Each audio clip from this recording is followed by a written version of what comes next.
Hello, hello. Welcome, everybody. Happy Friday. Hello to Banks, HDT Nation, Seba, Cherry. Look at this. Everybody's ready to go. Sorry, I'm late. Everyone's waiting on me to hear. Both in the stream and in the game.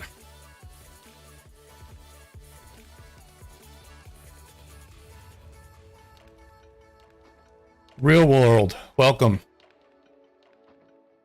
Thank y'all for tuning in. There has been a lot happening in Rise of Kingdoms in the last week. And we will cover all of it today. But first, let's get our rewards. First, let's do our daily grinding.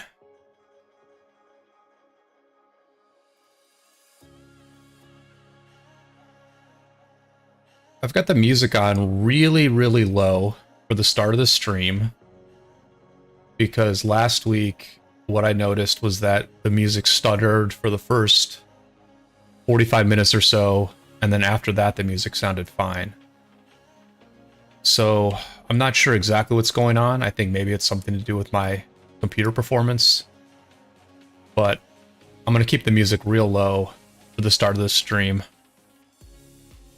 And you'll just have to settle for the dulcet tones of my voice to keep you entertained, as well as the content of my thoughts, the content in the chat, and the visuals of the Rise of Kingdoms game. And then as the stream goes on, I'll turn the music up and see if it's smooth then. I can't actually tell on my end. That's the problem. The music sounds perfectly fine on my end, but it's only on the stream itself that it stutters.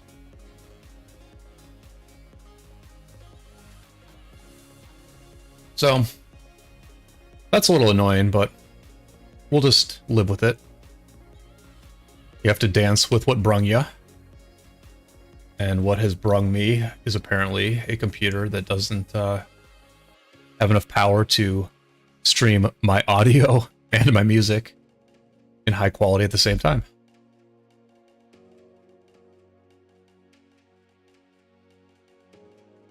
So here we are in the home kingdom doing our thing, living life.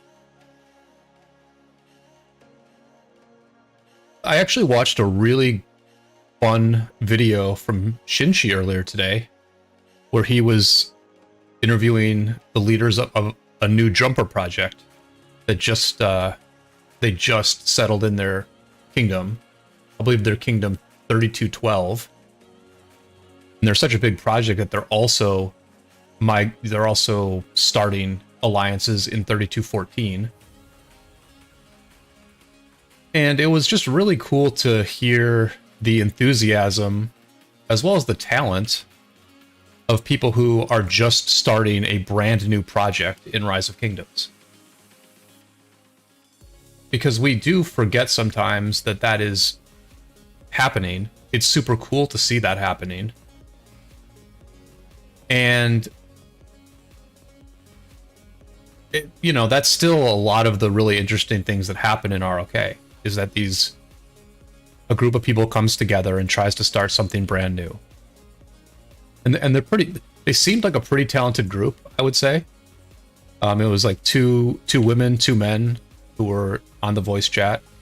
I think one of the women in particular presented herself very well, seemed very enthusiastic, seemed knowledgeable.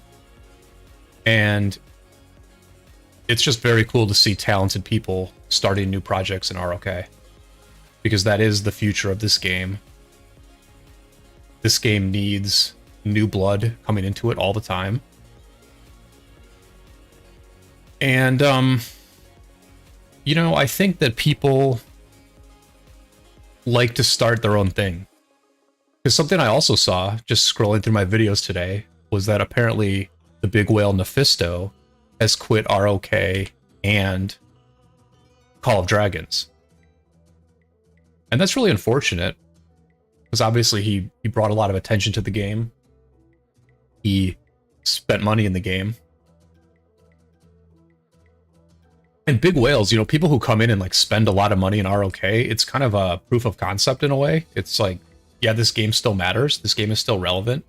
There are still people who want to spend money in order to achieve a powerful position in ROK. But I think that what happened with Mephisto is that he just never was part of a group. Like he wasn't part, he didn't build something. Like I'm sure he tried to build something, but like the groups he was in just didn't work out. And I think building your own thing in this game is still the most rewarding way to do it. You could certainly acquire an account in ROK and join a strong kingdom. You know, you could acquire an account and come and join 770, and you could play a game that is a very like fun, balanced, competitive game. But I don't think it would be as fun as having built something on your own, seen it succeed, and formed like really strong bonds with the people that you did build something with. I just think it's a different experience, right? You know, you could join 770, you could join our alliance. Oh, I see we popped this thing quick. Let's just gradually make our way there, HTT. You could join 770 as like a new player, and it would be fun. But the thing is, like, our in-game alliance chat is fairly quiet. I've actually got it up on this stream just to kind of show you.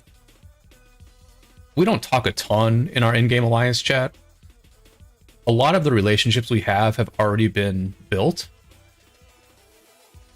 And we even have a few distinct groups in 770, like people who have built something in another kingdom, and then for whatever reason, they didn't want to continue in that kingdom, and so they came to 770 as a group and are now playing together here. And I think people like that, they have still built something, right? They have still built something, and they want to... They will get that. If their group is happy in 770, then they will still be building that thing.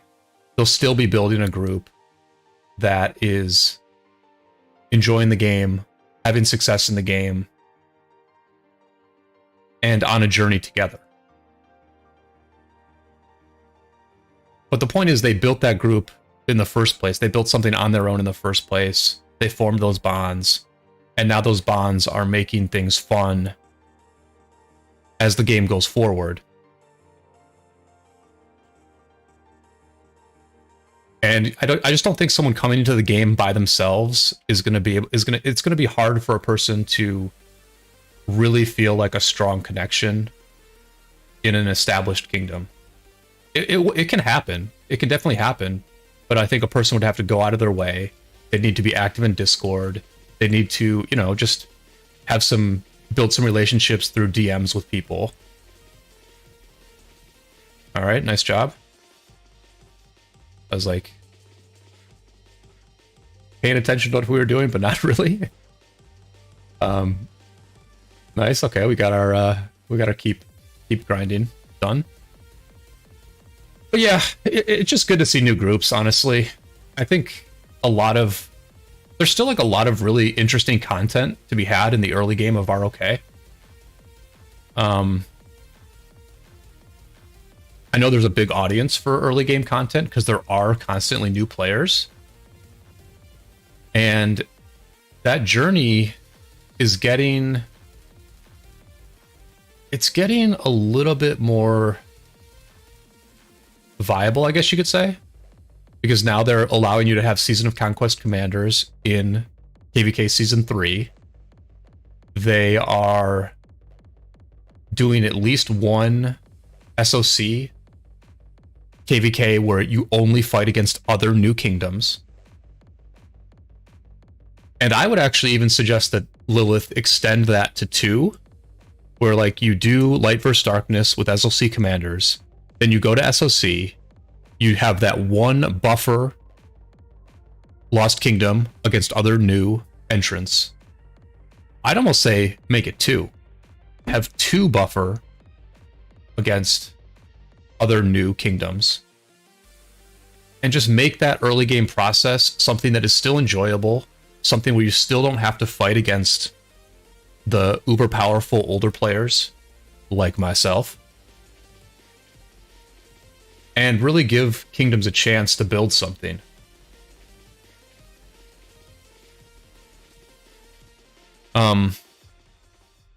I mean, I have more thoughts on the early game situation. I'm trying to figure out how to schedule this because I do want to do the egg event. Because the thing I'm thinking about is like this jumper group. They had about 5 whales. You know, Shinchi asked a good question to them. Like, do you have any whales? How many whales do you have? It sounded like they had about 5, like pretty big whales who might be T5 before the first KVK. And it got me thinking, like, do you need? If you start a group in ROK today, a new group in a new kingdom, do you need whales to succeed? Like, do you have to win the Lost Temple right off the bat? Do you have to be the dominant alliance in your kingdom? Or could you build a group that has modest early game goals, but you're just like, hey, we're experienced in this game, we have good leadership, we're organized, we're going to show up for war. We're going to, you know, write a strategy for Ark of Osiris. We're going to try to win more than 50% of our Ark matches early on. Like, could you do all that? And would people stick with you? Or would they just inevitably go with the whale alliance in your kingdom?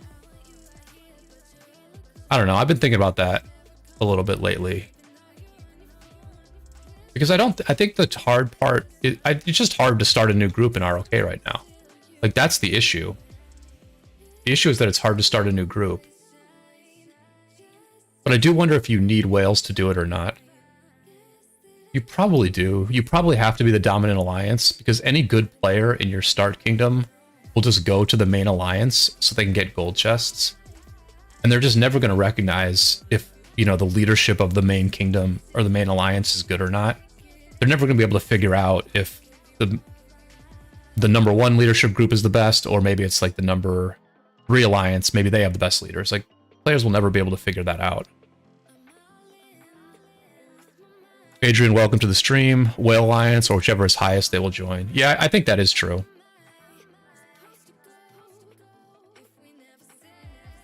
HDT, yeah, I heard about the hack. I haven't been able to get it to work. Yeah, I hit enter. I tried it, HDT. I hit enter, but enter doesn't work for me.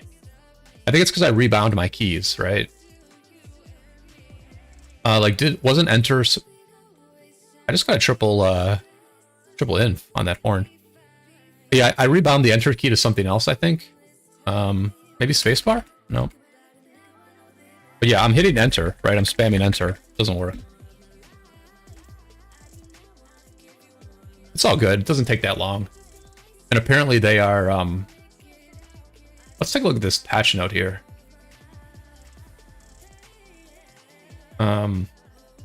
Apparently they are... you know, making it so that you can skip through the travel sequence really quick, which, thank God they're doing that finally.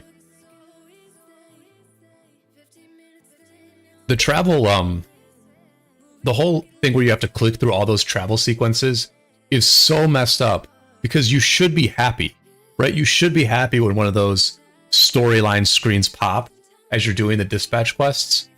But like, personally, I get kind of bummed, right? I'm like, oh gosh, now I have to sit here and click a bunch more times. So giving us the ability to skip those will be really good, because you can just like, you can see the storyline imagery pop up. You can be excited that you're going to get a better armament, but then you don't have to actually click through the stuff. So that'll be good. It's playing twice again.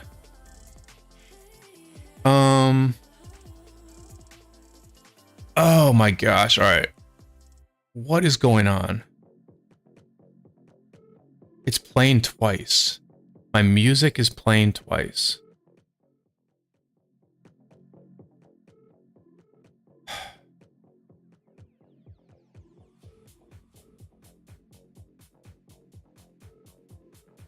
Is it really? Let me listen to my stream. Sorry guys, we're gonna do some technical stuff. Well, no, I just lowered the volume.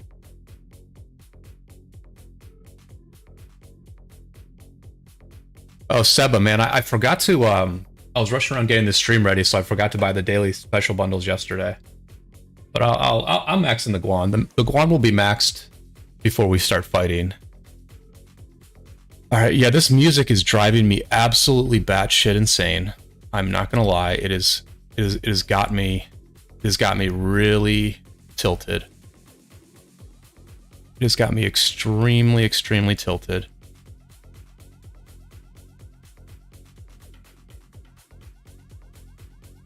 HTT, let me know if you think it's playing twice or if just parts of the song are stuttering, because there's a difference. And I've got it on really low because I just think the music is annoying, quite frankly. I think the music when it stutters or plays double is annoying, so that's why I have it on low. Yeah, guys, let me know if it sounds like the music is stuttering or playing twice.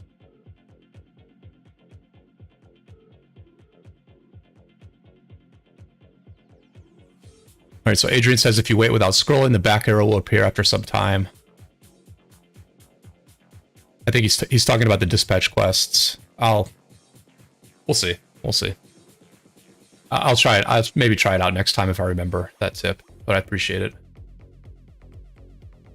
So where was I? What was I saying? Oh, I was thinking about new kingdoms. The one thing that Shinshi did not ask this new kingdom that I wish he had asked was I wish he had asked them, what are your goals in the game? You know, what are your long-term goals? Because I think it would be very interesting to know what a new kingdom has as a long-term goal. Because it's very, you know, listen, dominating early on is one thing, right? Winning your first couple KVKs is one thing, but it is a very different thing to then transition into being a successful Season of Conquest kingdom that is going to be around in 2 or 3 years. It's a very different proposition. But I would think that has to be the long-term goal of a new kingdom.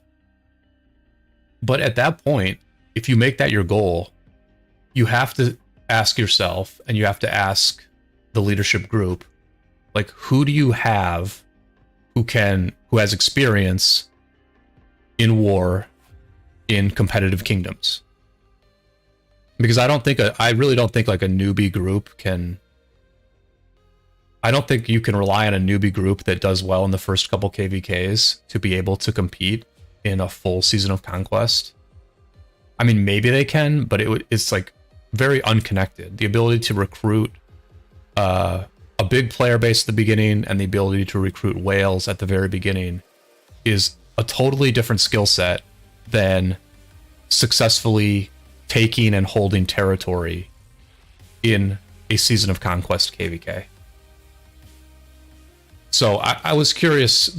I liked the interview. I liked seeing the new project, but what I was curious about was what their goals are and what sort of experience they have in terms of like really seasoned players who are going to like bring accounts back and be key wartime decision makers in these kingdoms. Because I think that's really quite important.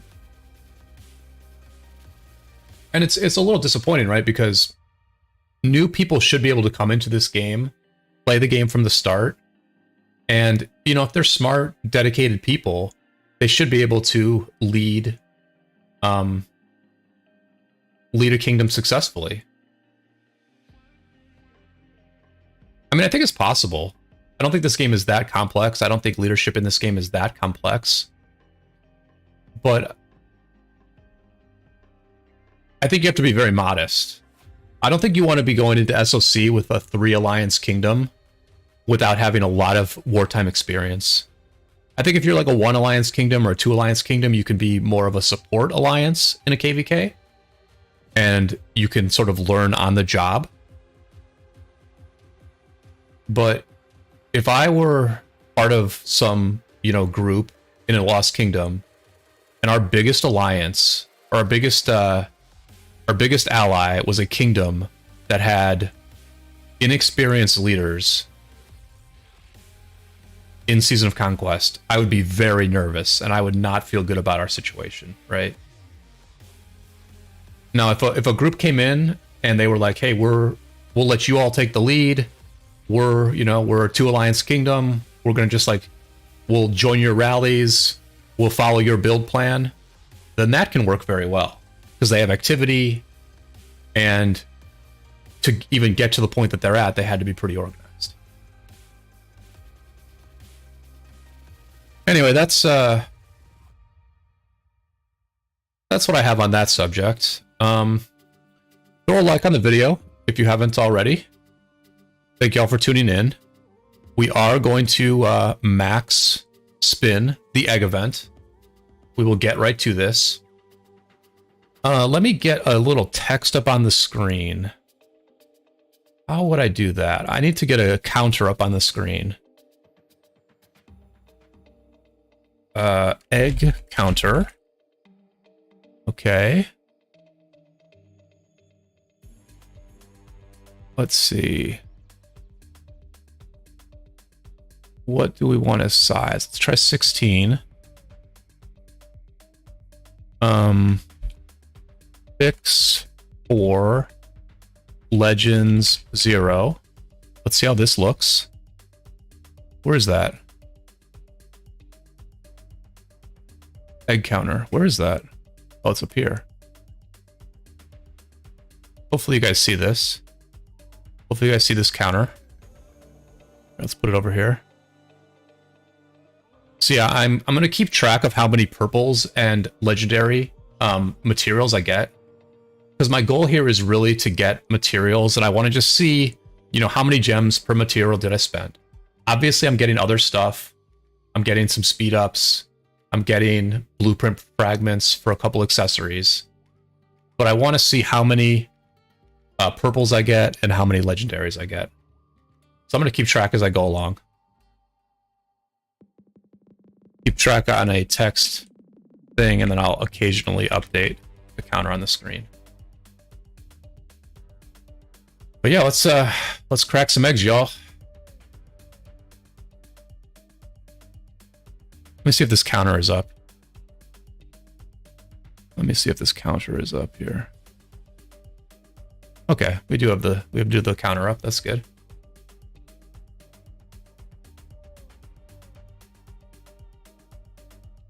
Spinning for Dido and Zooge. We didn't get a wheel today, right? I was wondering if we would get a wheel. Yeah. I will spin for Zooge. Or Zoog. I want to call him Zooge, but I know his name is properly pronounced as Zhuge Liang. So maybe I could call him Zoog. Like a Zoog? Does Zoog work? Yeah, I'm gonna try to call him Zoog. And obviously I'll call Dido. Yeah, I've got gems for that too, though, Dylan.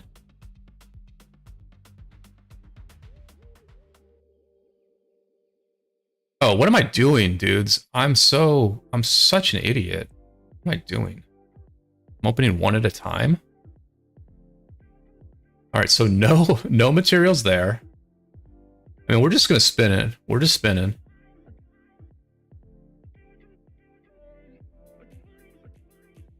Okay, 3 materials there. I'm not like super psyched to get these blueprint fragments, but I mean, it's going to be good because I have not made the war drums yet, nor have I made Seth's Call yet. So my goal is to basically get 30 of each between the spins and between these accessories that I get. So let's see, I'm going to get 5, 11, I'm going to get 20 of these fragments just from the accessories, from these like reward chests. And I had maybe like 5 before the event. So if I get like 35 from the actual spins, then that will be enough to get the Vanquisher bundle on both. Wheels pop on stage 2 of MGE. Oh, okay. Okay. Well, it's pretty soon, isn't it? Yeah, so in a couple days, we'll get the wheel. Zuge YSG all attack gear. My goal is to just get Zuge to 5511, and then I'm just going to straight up replace the YSG with Zug. And I'm going to move the YSG to... I haven't quite decided what I'm going to do, actually. I've actually not decided. I basically have secondaries of William, YSG, Julius Caesar, and Mechmed. Guys, I am not paying attention. Did I get anything in that last, Did I get anything in that last 5? I think I did, right? 3? 1 second. I'm watching my own stream to see if I got any in the last pop. I did. Okay, I got 3 in the last one. So we're up to 13 epics at this point. We're up to 13 epics. I'm trying to count. And I just got 1, so what did I just get? I got 1, so now we're up to 14. Guys, I cannot talk and count at the same time, apparently. I cannot talk and count at the same time.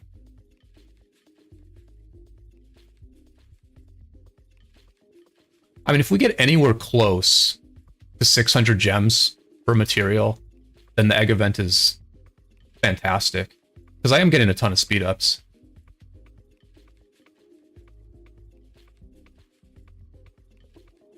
Two more. 16.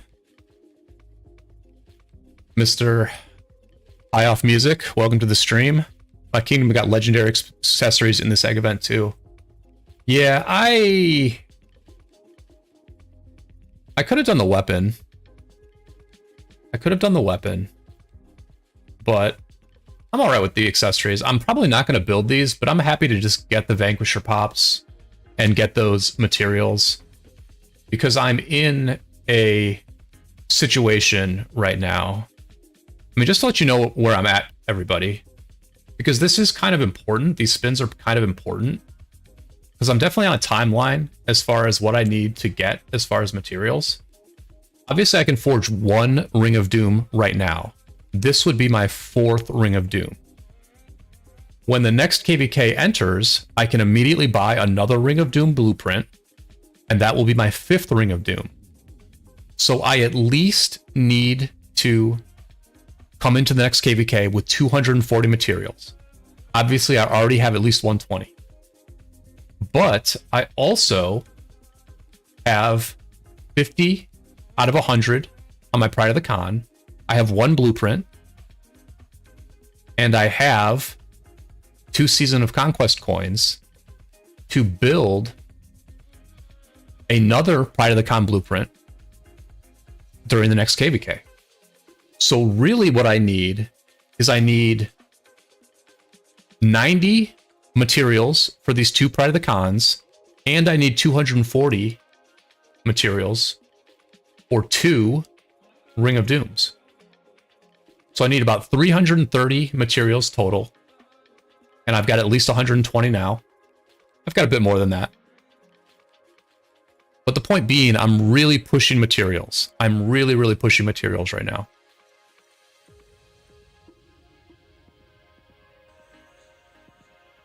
There's 1 more.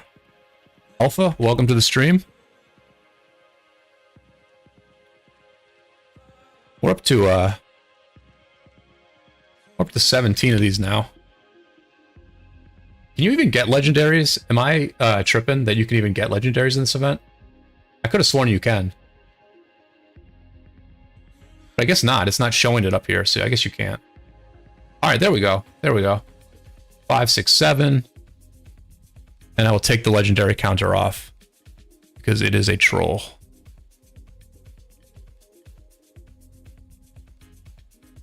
Alright, so up to 24 of these purple materials now. That's good.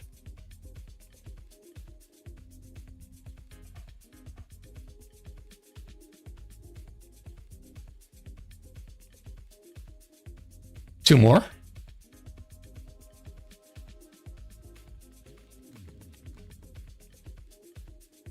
Did I just screw this up again? Oh, 24, 26, okay. I'm updating like 2 charts at once, which is screwing me up a little bit. Yeah, I'm thinking of Esmeralda, because one of my farms got like 3 legendaries on a free spin on Esmeralda.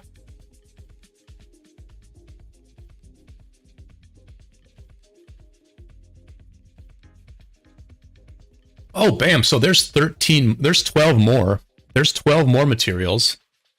So up to 38 now. We're up to 38 materials now. And we are in the home stretch of cracking these eggs. And once we're done cracking the eggs, we will open my handful of armament chests.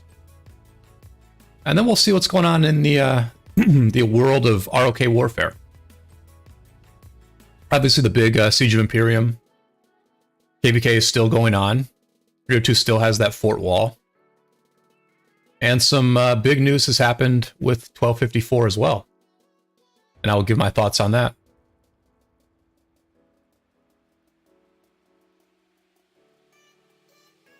Okay, there's 5 blueprints right there.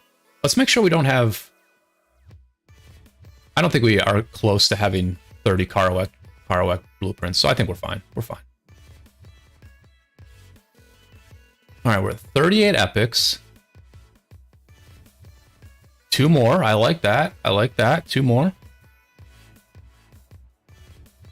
It's not great value. 2,400 gems to get 2 materials, but, you know, you're getting some compensation prizes along with it. Rolf says, which accessory is better for Saladin? Dagger, ring, web, or web? Well, I would say that ring is the best. Ring is the best accessory. Nice, nice spin on that one right there. Rolf, ring is the best accessory, so I would literally just build ring on all your marches. That has the added bonus of if you build 5 rings, you're guaranteed to get 1 that is, that you get a crit on. That you get an, yeah, a crit. What's the official, I'm sorry, what's the official term for critting? Because I always want to say expertise, but then HTT corrects me that I'm an old man. What's, what do we call these expertise pieces of gear?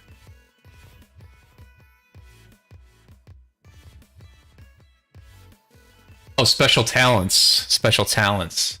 Yes. So, Rolf, if you build 5 rings and put one of them on Saladin, then you're guaranteed to get a special talent. Yeah, Mr. High, I say proc. Oh, you got a crit ring on Guan? That's cool. I would still build a ring first. But I do like Dagger. I do think Dagger is good. I think you know, some people say build just 5 rings and 5 horns, but personally, in my opinion, I would like to have 1 dagger, and I think I'd also like to have 1 web, rather than horns on every commander. That's just my opinion. I just think those debuffs are very good. And, you know, if you're out there with 5 or 6 marches, then you're focus firing a single target, and it's nice to have debuffs on that target. But definitely just get a ring on everybody. Yeah, I just say proc, but I say proc so often, or I say crit so often, that I forget that special talent is actually a term.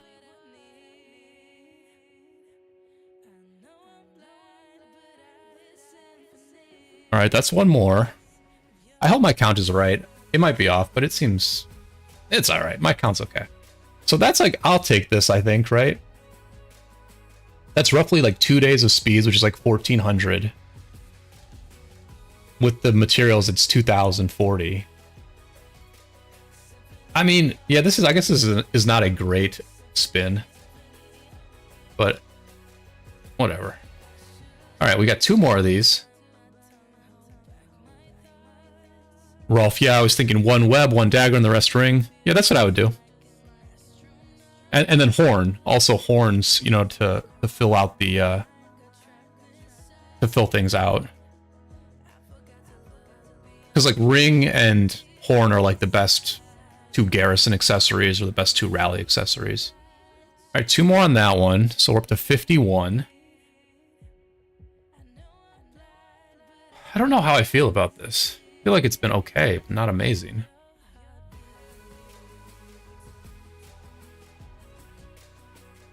$52. And we definitely got some blueprints.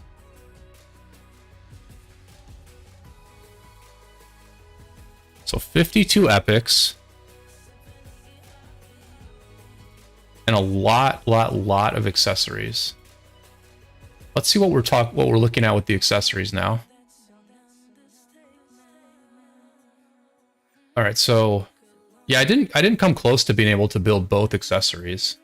Didn't even come close. I've got 39. So what I will say is that this is going to give me 4 legendary materials that I wouldn't have if I hadn't done the egg event. So that's another 16 epics. That's another 16 epics. Which means overall we got 68 epics. And then how much do we spend on this event? For every 10, we spent 4,800. So it was 48,000 for the 100, less slightly with the free ones. So maybe like 47,000 gems for 68 of these things. So 47,000 divided by 68 is 691 gems per material. That is quite good.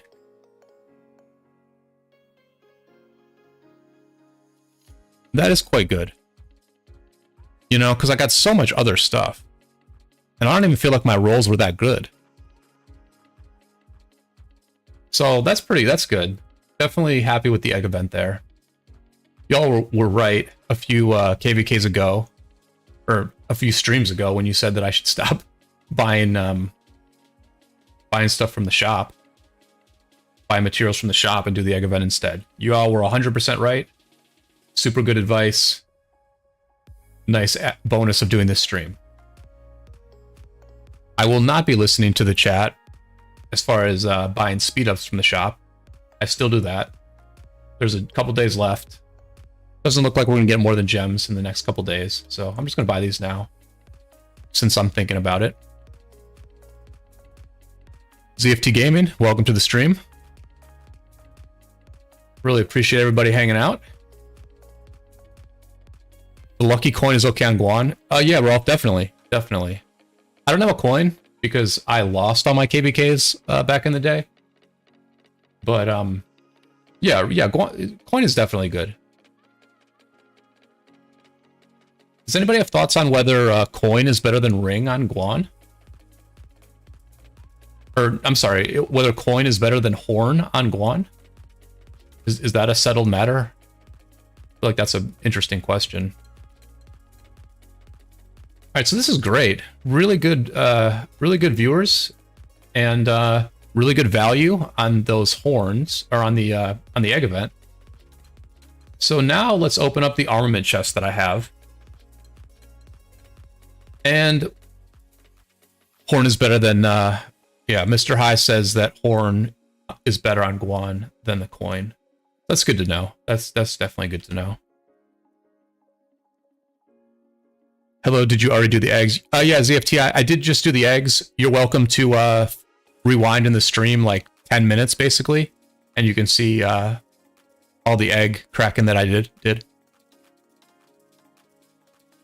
Yeah, I always wish that there was a little more diversity with things where like the coin was better on Guan. You know, I wish that if people did that theory crafting and really studied it, I wish that you would actually like be rewarded for that extra optimization, that extra theory crafting, that extra variety in what you're building.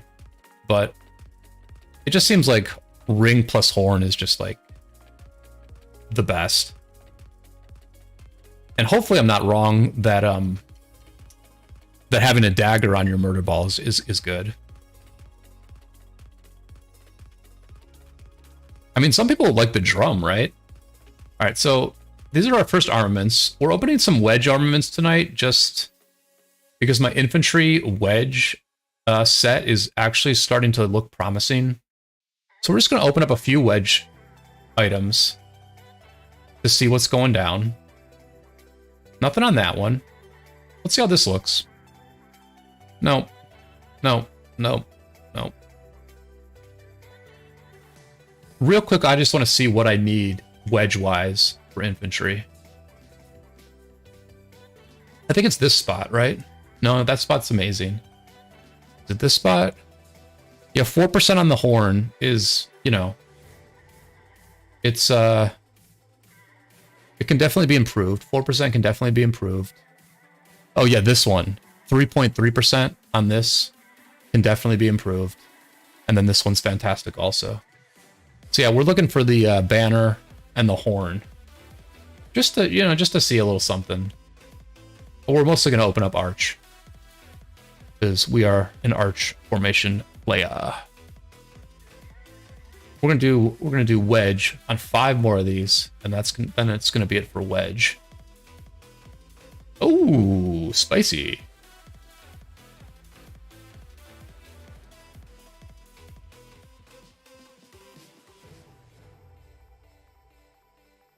A legendary from the blues. All right, let's take a look on this one. No. Pretty good cav health, though. All right. So we are going to just go to the arch formation now. We're not looking for anything in particular. We're just looking for something good. Looking for an upgrade.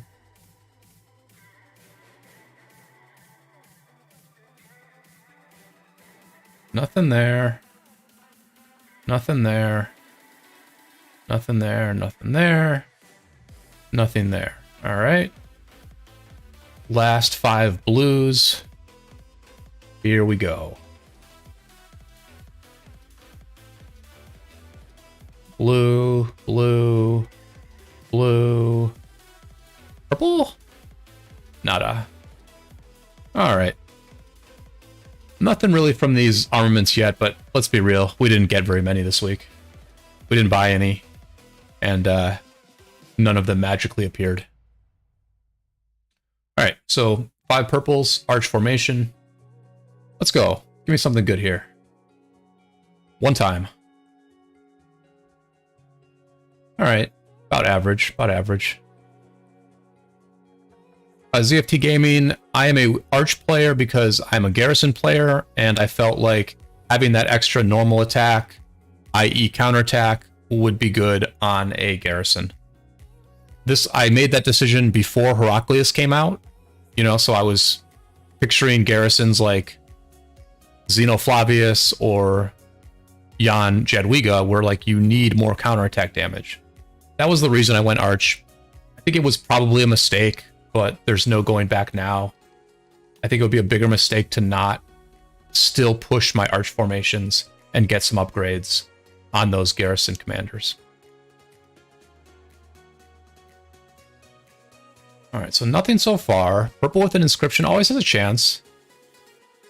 You're telling me there's a chance. Yeah, nothing great. Cav attack and militant.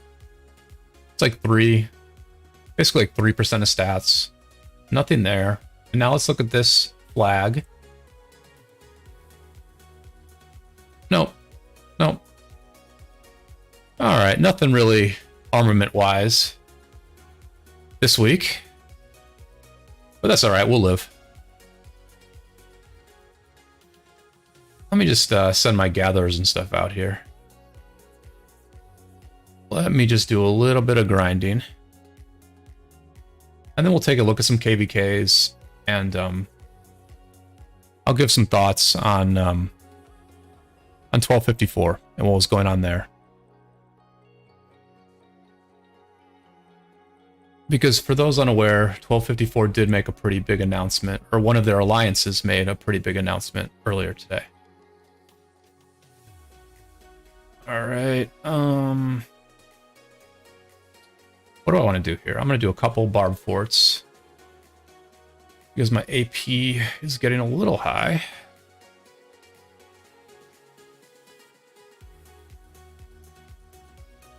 Yeah, we're just chilling here in 770.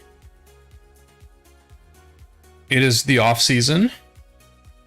We have a lot of recruiting going on. Migration is open if anybody's interested in joining 770. I will give you all a little added alpha in terms of your migration decision right now, which is to say that we have a major migration in the works. It's not official, but it's semi-official. A large skilled group is going to be joining the Handsome Devils here in the next couple weeks. We're still working out the final details, agreeing on exactly who's going to migrate. Obviously, when a big group migrates, they want to bring a lot of players. They want to bring, all their friends. They want to be generous to the people who have, stuck with them.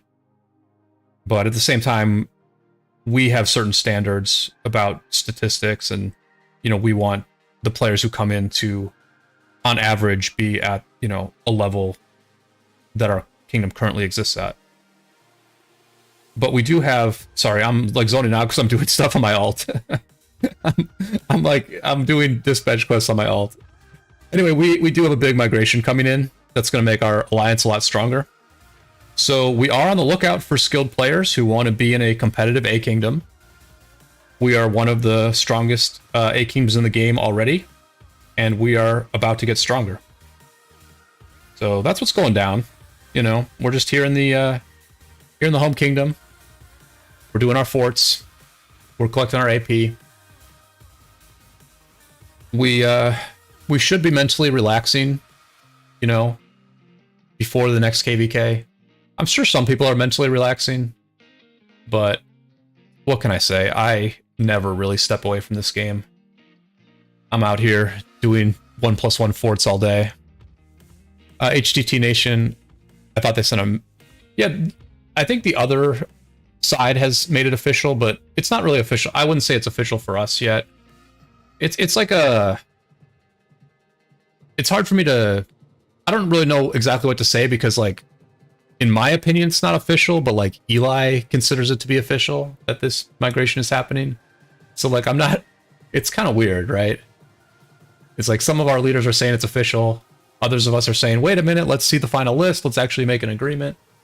But yeah, that's happening. Alrighty, so yeah. Mr. High Music asks what they say. I think I can show. I think it's okay if I show the announcement. I mean, it's being shared everywhere. I believe it was even shared on Facebook. So I think I can. I think I can share the announcement that War Daddy Chad made. And let me just let me go to their KVK, and then I will show you that announcement.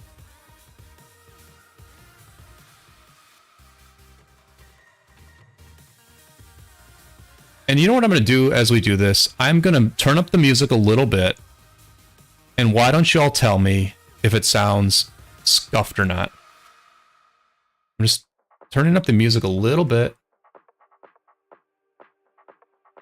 I mean, this song's a little stuttery from the start, but yeah, let me know if this sounds good. Let me know if the music sounds good.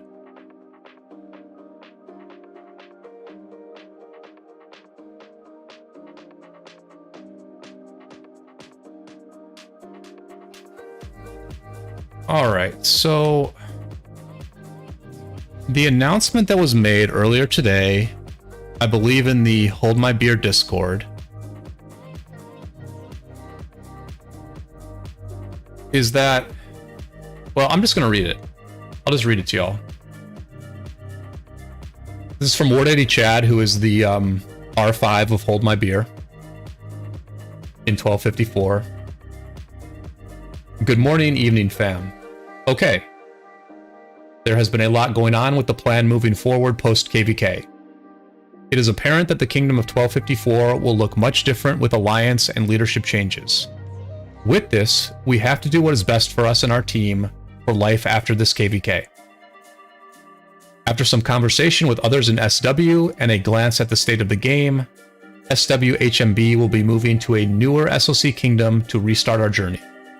A fresh start, growing and recruiting a monster alliance, as well as reviving the old and prime of SW, and building a highly competitive 1 to 2 alliance kingdom, as apparently that's the meta Lilith is moving towards for kingdom building. Some familiar faces like Cortex will return as well to help lead this project, and of course Ruz and Chisgul will be helping me and Peace as we do all this together. Until then, this KVK should be our sole and only focus.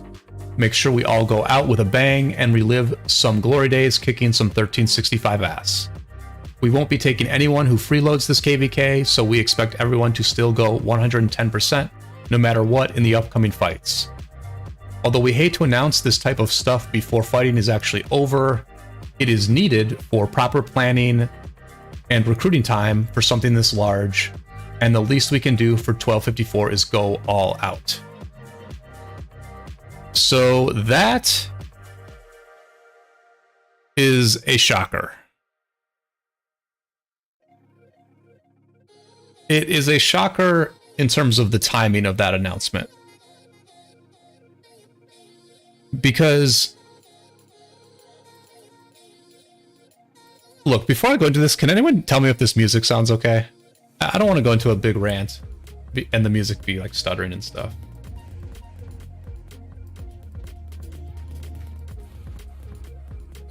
It is a shocker in terms of the timing of that announcement. Because, oops, that's not the fix we wanted. Anyway, guys, if my music is stuttering, let me know. But anyway, the timing of this announcement is pretty rough, man. The timing of that announcement is really, really rough. Because I believe 1254 is going to start fighting in these Zone 6s on Tuesday? It's either Tuesday or Wednesday. You know, their war is so close that someone like me, who's not even in this KVK, has a darn good idea of when the fighting is going to start. So, I mean, they're very close to fighting right now. And I just don't know how. I don't know in what world you make that announcement shortly before fighting's going to start. I just think it's a morale blow. I mean, yeah, yes, you can go all out.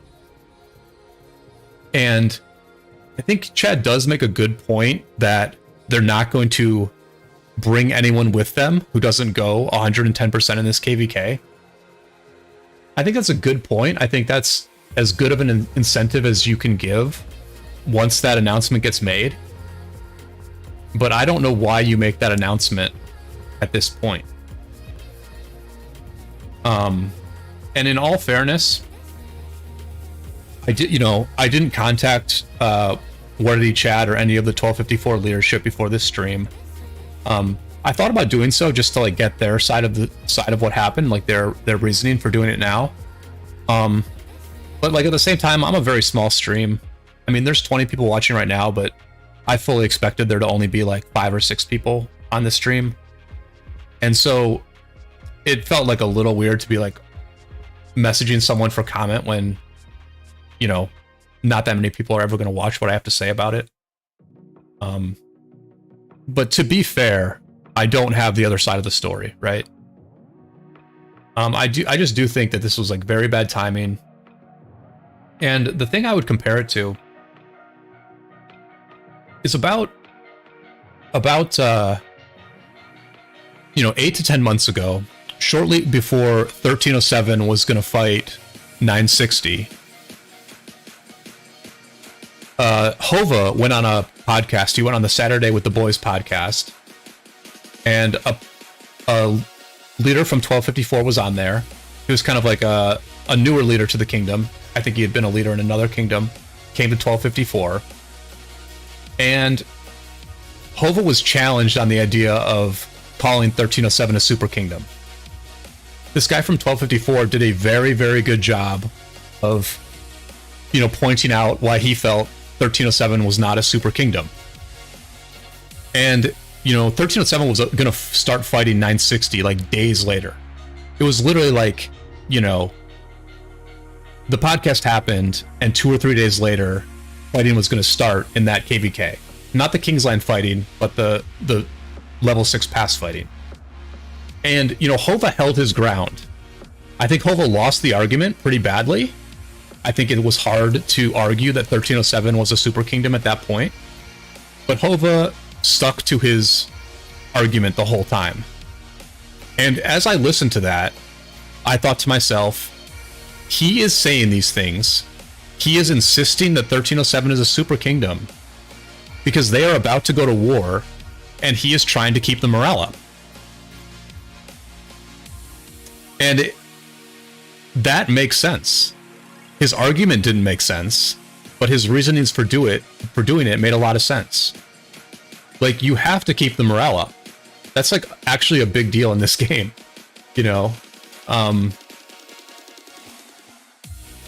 I can't think of a specific example where I made a choice as a leader where like I withheld information or I said something that was half true in order to keep morale up.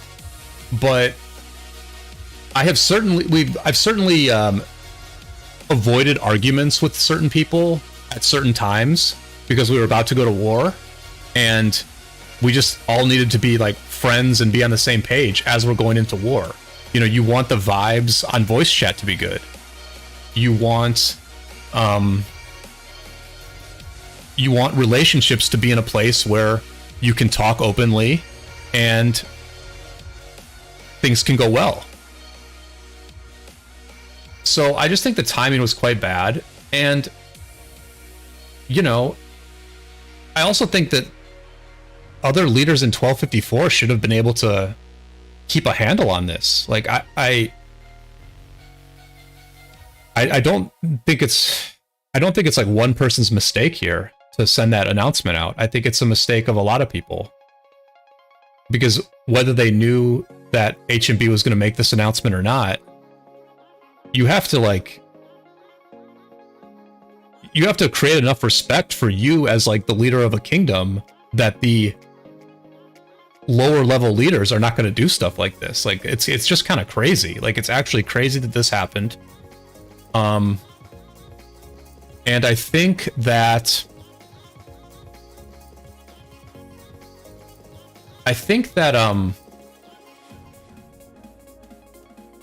this is a sign. Look, what's interesting to me about this announcement is that we were about to see the state of 1254's leadership. Like, I was very curious to see how an alliance like SW performed in a very intense war. Because my impression is that their leadership team has been hollowed out over the past couple years. Back in 1075, and I don't know anything about this group other than what I observed from being a fan of Chisgle's stream over the years. I don't know anything else about it. I have a little bit of inside info that colors my view a little bit, but quite frankly, this is just like my own opinions based on publicly available information. But, you know, back in the day, they had like the Four Horsemen, right? Which was like Chisgul, Negan, Abe, and Grubby, I think. I think those were the Four Horsemen. And they were like some of the leaders of this alliance and of the 1075 Kingdom. Now, Grubby has stopped playing. Negan, from what I could tell, was not on board with the migration to 1254. And so Negan stayed in 1075. And I don't know how active he still is, but Negan was like a key leader for this group, and he is no longer part of the group. Other players like there was like a guy named Sterling, there was somebody named Shadow Adam, there's that big whale, I think his name was like Spartan or Maximus or something like that. You know, these were all people that seemed to be active on voice chat during war back in the day. And, you know, they're no longer part of the voice chat. They're no longer part of the group. And it seems like Cortex has stopped playing as much. And Chisgul is more, you know, he streams. He's never been like the day-to-day during war setting marker kind of leader. And in the few wars that I've seen SW play in 1254, what I've seen is that Ruz does a ton of the work. And Ruz is running around setting markers. And other people are just chilling. And I don't know that they've been able to bring in new leaders to fill those old roles. I believe Abe still plays. Abe may be a very key player that I'm not underestimating his impact. But I just think that SW probably doesn't have anywhere near the number of leaders that an elite top tier alliance should have. And and you know, people like Word Eddie Chad have come in and they are filling those leadership roles. And so somebody like Chad is playing a very valuable role for SW. And you know, it's kind of crazy that he made this announcement. Like, it wasn't a leader from SW that made this announcement. It was Chad who made this announcement. Groggy, not grubby. Sorry. Thank you, Mr. High Off Music. It was groggy, not grubby. Let me read the chat here for a second. Josh Bean saying, now everyone will save their RSS and speed up. It's a tricky time to be in. Rolf, well, Chad did mention that they will only bring players who gave their 110%. Yeah, that was a very good line by Chad. That was a very key sentence in the mail. Negan sold his account. Maximus, that guy used to be a leader in the kingdom that me and the ASR started in. Okay, I'm thinking of somebody who was in he was in 1142. There's a big whale in 1142. We actually allied with them in the original KVK 3, and then he migrated to 1075. I can't remember if his name was Spartan or Maximus, something like that. Josh Bean says even Koa gave his account to Cotters. Yeah, I'll be honest that I am not familiar with the inner workings of 1254. I think there are many key players in 1254 that I am not aware of, right? I'm more aware of SW than I am of any of the other alliances. But I mean, I think there's I think you have to read between the lines here a little bit. Where the reason given was that, you know, Lilith is changing the meta to be more catering towards 1 to 2 alliance kingdoms. And so they're going to migrate because they want to fit into that existing meta. But one thing that has happened in very recent days is that Kingdom 1875 finished their migration, and 1875 is up to 4 alliances. They're up to 4 very big alliances. 1079 did a recent migration, and they are up to 4 alliances. So it's not like everyone out there is rushing to downsize. And, you know, if 1254 had 4 alliances, but SW only had 80 active players, then surely HMB and SW could have just merged and they would go down to 3 alliances. So I think we have to be a bit skeptical about the reasoning given, which is that they want to just be in a smaller kingdom because that's the meta. I'm not sure I buy that reasoning.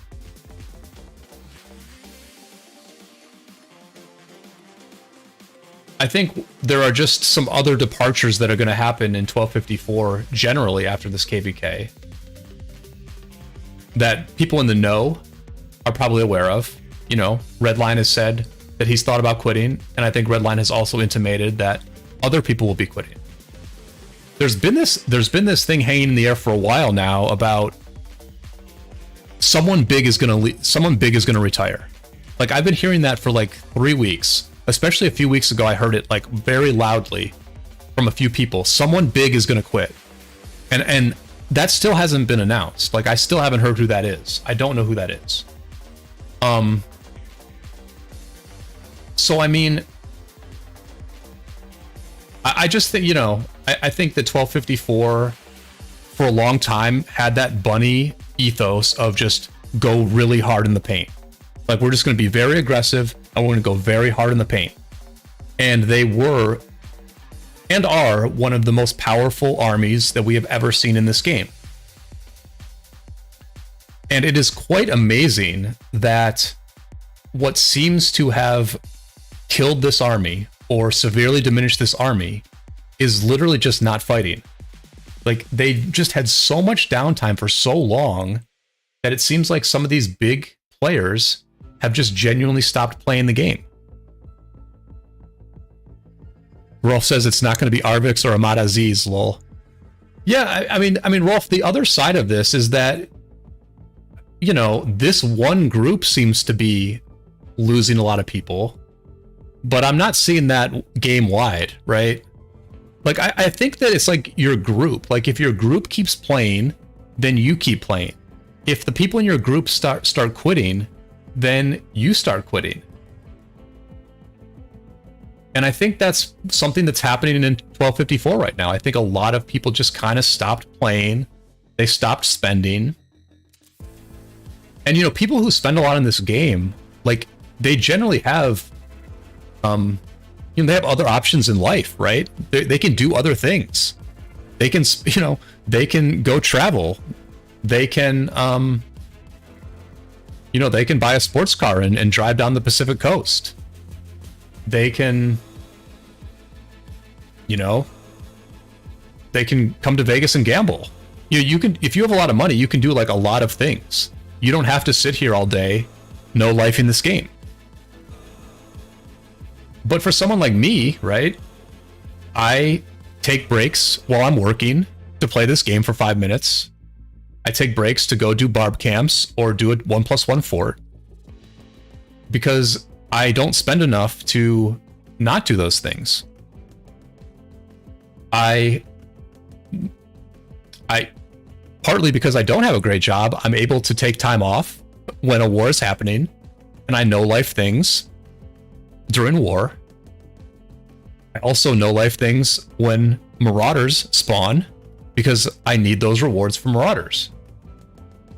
And, you know, my monthly entertainment budget essentially goes to a game like ROK. So for me, ROK is just like this very ingrained part of my lifestyle. But for a big spender who maybe only plays for a couple hours a day in the off season, I mean, maybe, you know, big spenders might only play this game for like 30 minutes a day in the off season. And the grip that the game has on such people, it just falls off. If they go too long only playing this game for 30 hours or 30 minutes a day, then apparently the grip on the game loosens and they are able to escape. And I think that's what happened in 1254. I mean, they may come out here and perform very well in this KVK, but I think this announcement by War Daddy Chad, I think it's a tell. I don't think the announcement is what's going to cause problems. I think it's what the announcement represents. You know, it wasn't a leader of SW who made this announcement. It wasn't, and the announcement was not controlled by the Kingdom leadership to come out at a better time. So I think those are both bad signs for the Kingdom as a whole. And, but I think at the same time that, you know, the Chisgel group, the SW group, I think they're to some extent doing what they need to do. I mean, maybe they're getting ahead of things, right? They might be getting ahead of things. The reason they gave was because they need to get going on recruitment now. You know, they're probably talking to people about joining this new group. And by making the announcement that it's official, they can more easily recruit those people to join them.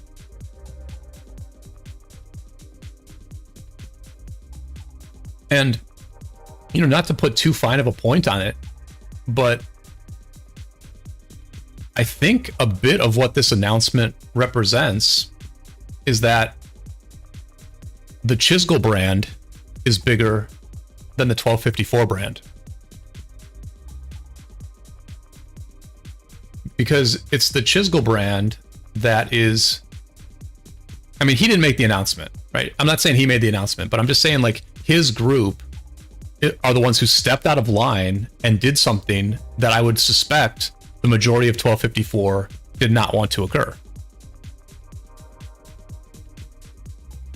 And so it's almost like, who is the more powerful group? Is it 1254 or is it SW? Who will have the brighter future? I feel like SW is making a move for them to have the brighter future. They're trying to build something smaller, and they're trying to revive the old and the prime of SW. I mean, that's a key phrase here. We are reviving the old and prime of SW. And I guess they felt they needed to do that in a new kingdom rather than merging in 1254.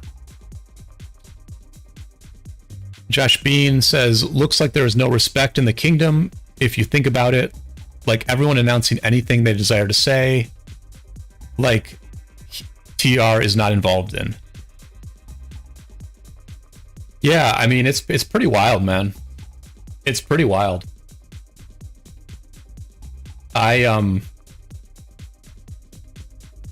can't say I agree with dropping that announcement. I can't agree with that. But it's also very surprising, right? Like I did not see that coming, honestly. But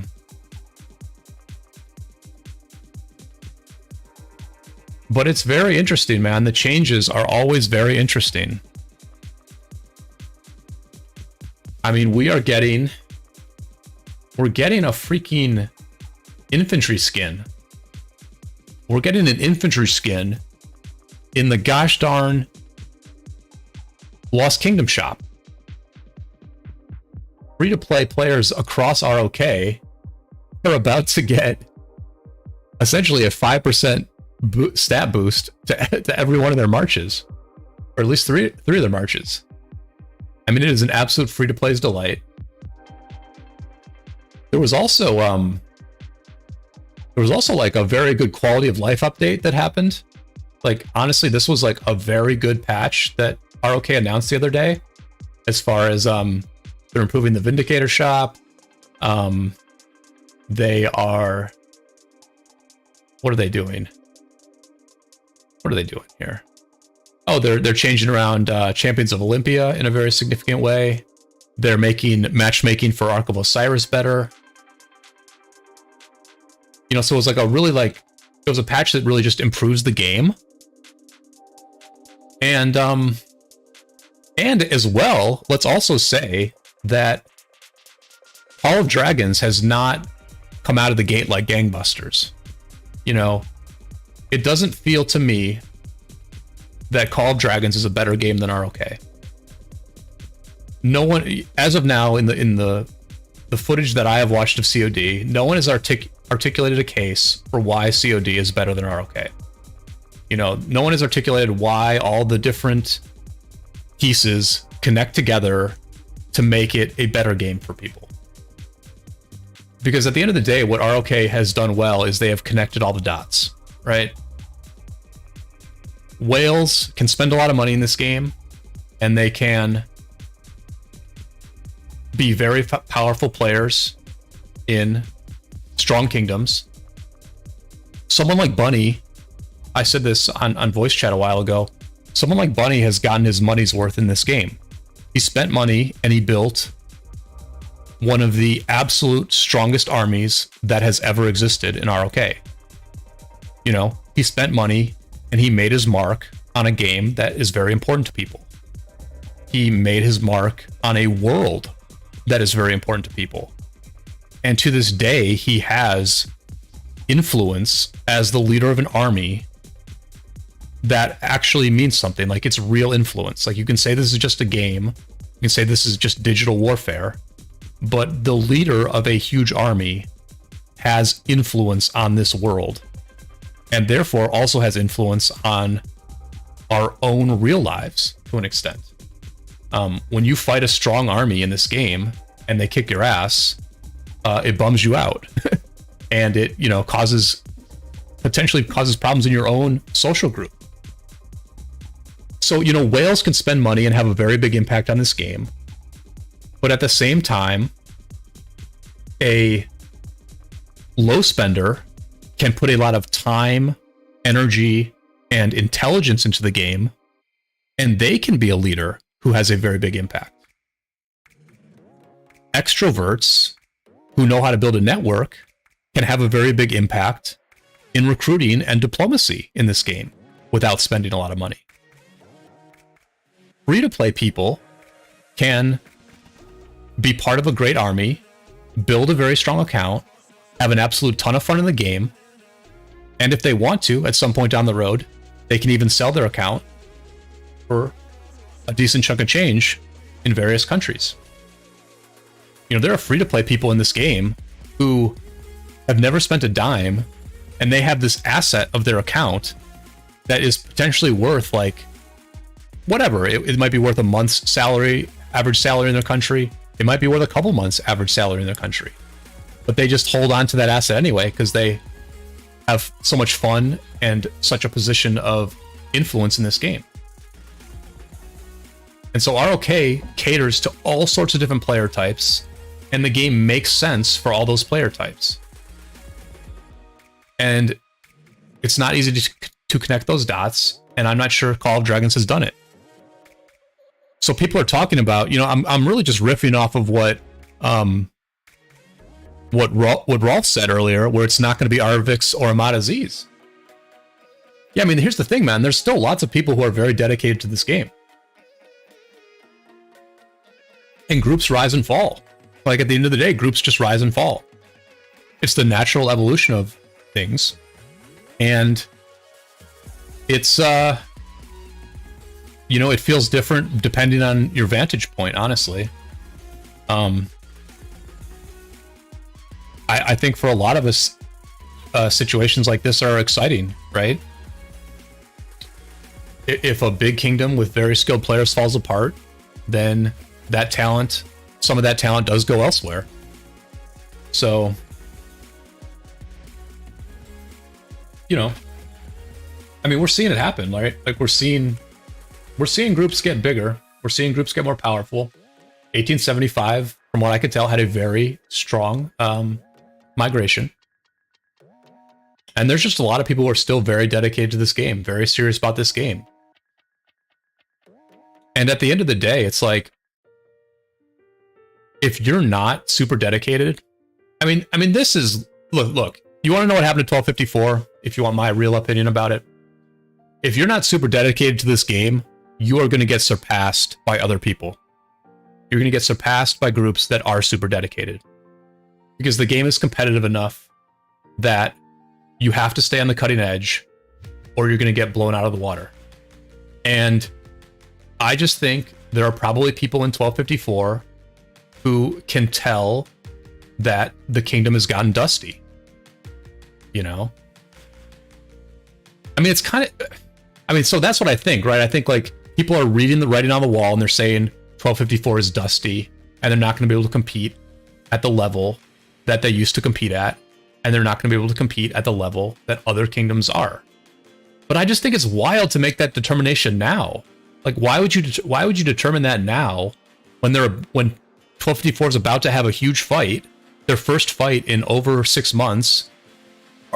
This is going to be the hardest fight 1254 has probably ever had, right?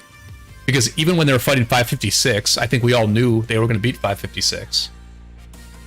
This is like the first KVK that 1254 is like, it's debated about whether they're actually going to win or not. So like, let's see what happens, man. Like, let's see what this group can actually do. Like, before you break it up, let's just see what the group can actually do. It's almost like Chad spoiled. It's like he spoiled a TV show for us. You know what I mean? Like, we were all super excited to see this KVK because we didn't know what was going to happen. We didn't know the actual status of these alliances. Like, we didn't know. I don't know if you know, 365 is at 100% of what they were at when they fought 960, or if they're at 80%, or if they're at 120%. I have absolutely no friggin' idea. No idea. And I didn't know where 1254 was either. And it was like really exciting that we were going to find out. But now when you announce that like 2 of your alliances are going to leave after the KVK, we kind of already know where they're at.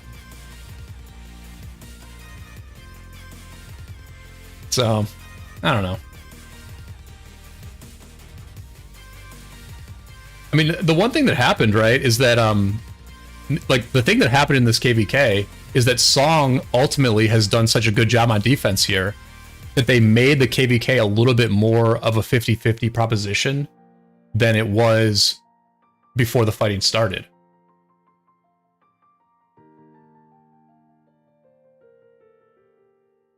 But I don't know. That's what I'm thinking about it. Very off the top of my head type thoughts, because I literally heard the news like you know, maybe like an hour before the stream hit. Now, something to get on like Addy or Duke, because I think they know a bit more about the subject. But Addy was going to bed, and I guess Duke's busy tonight.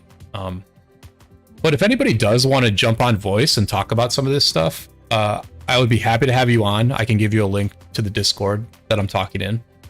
And I would love to talk to someone who knows more about this issue than I do. Algebra, welcome to the stream. Eric, welcome to the stream. Eric, what happened with 1254 is that HNB and SW announced that they're going to be leaving after the KVK.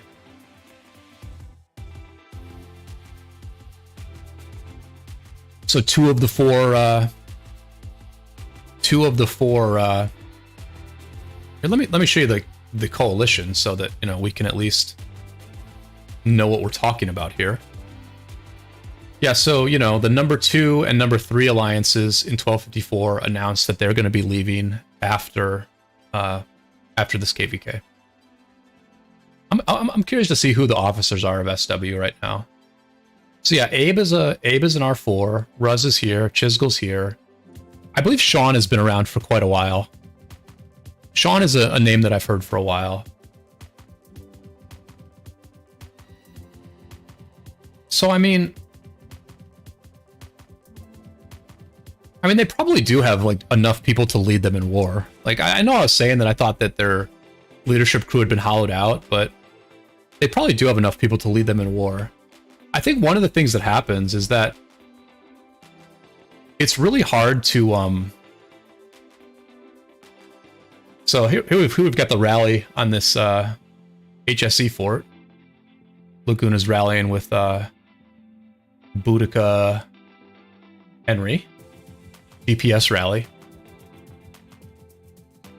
HTT Nation says, yeah, I'm absolutely bummed out about this. I've been waiting for 1365 and 1254 to 1v1 with Mel for a while.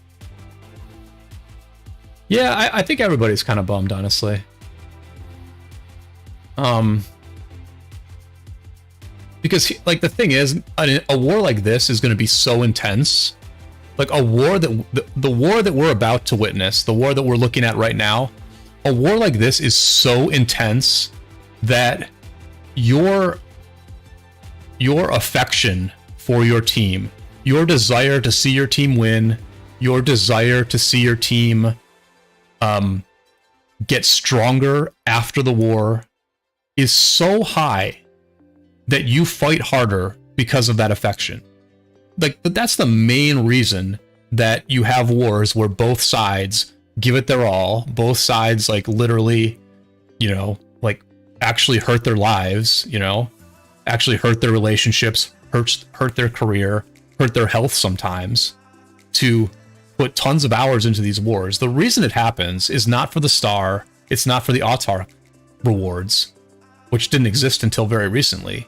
The reason those big wars happen and we no life it is because we care about the group we're in and we want to see the group we're in get better in the future. And so when you're like announcing before the fight starts that you're no longer going to be part of that group, I'm sorry, you just can't, you're not going to be able to fight as hard. You're just not. Like, yes, the players on the bubble might fight as hard. The players who are worried about whether they're going to get accepted into this new migration, those people might fight a little bit harder. But the top end, the top players, the people who really care, if they know their kingdom is going to be weakened afterwards regardless, or if they know that they're leaving at the kingdom afterwards regardless, those people aren't going to all fight as hard. And those are the people you need to go all out. You need, you know, you need the R4 or you need like some key R3 of TR to go all out. You need them to go all out. But if they know that they're going to lose 2 of their 4 alliances, whether they win or lose, that person might not go all out.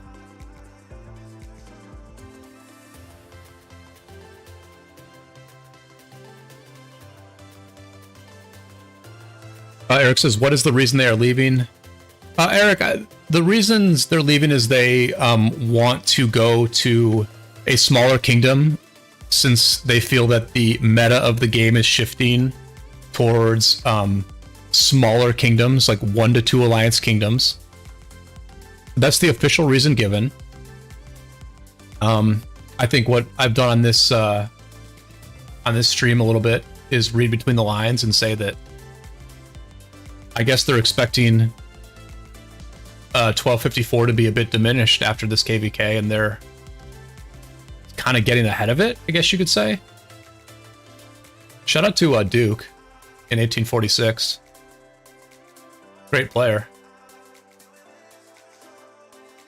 And also shout out to Cherry for being king. Cherry, please use your powers for good and not for evil.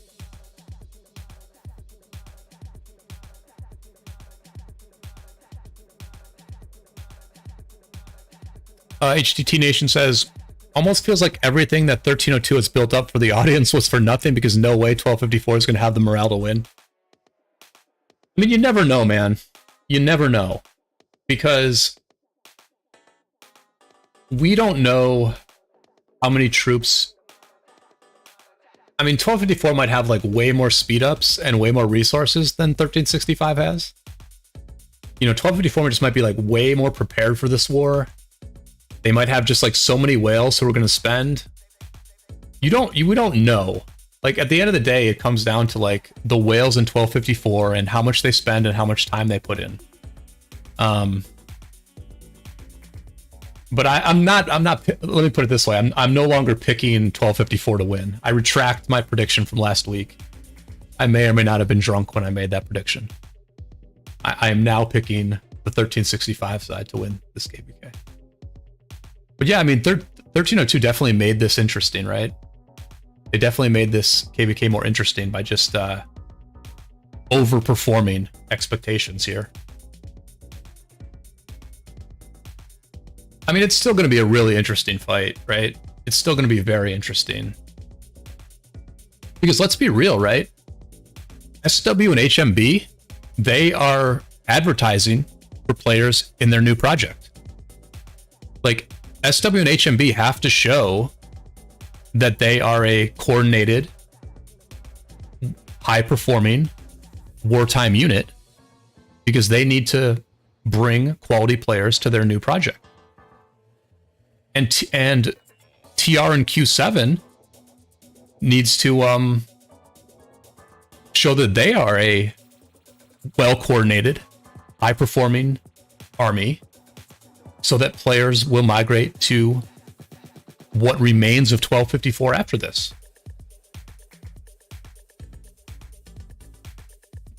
So, I mean, they both have things to show, I would say. I mean, one of the things that happens in these big wars is that there's a difference between playing to win and managing the KVK. Sometimes you will see kingdoms manage the KVK, where they keep the fight going for a long period of time. They give their players a chance to do a lot of fighting, get kill points, get some wins, get some good trades. But they are not doing things to like win the KVK. Like, a lot of times it'll be like kingdoms that play defense more than play offense. They're just managing the KVK. They're making it look like the war lasted for a long time. They're working hard to make their players feel good about what happened. They're working hard to make their players feel like they are a very strong kingdom. But deep down, all along the way, the decision makers know they're not going to win. And so they're making tweaks to their strategy and making tweaks to their tempo such that, they don't make any big mistakes. Their territory doesn't get cut off. It feels like they're active.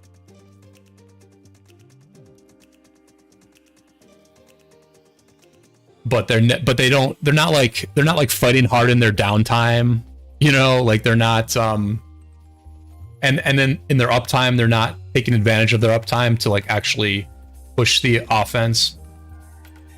So I think what we might see from 1254 is we might see them managing this KVK. They might manage it to make everybody feel good about things, but they won't actually like go all out for the win. I mean, we'll see what happens, right? I think part of what's going to be an issue is that they might have different goals. Like the SWHMB side might want to manage things, whereas TR might want to do their typical aggro style where they go for the win. So I mean, if you were managing this KVK, you would go into terrain.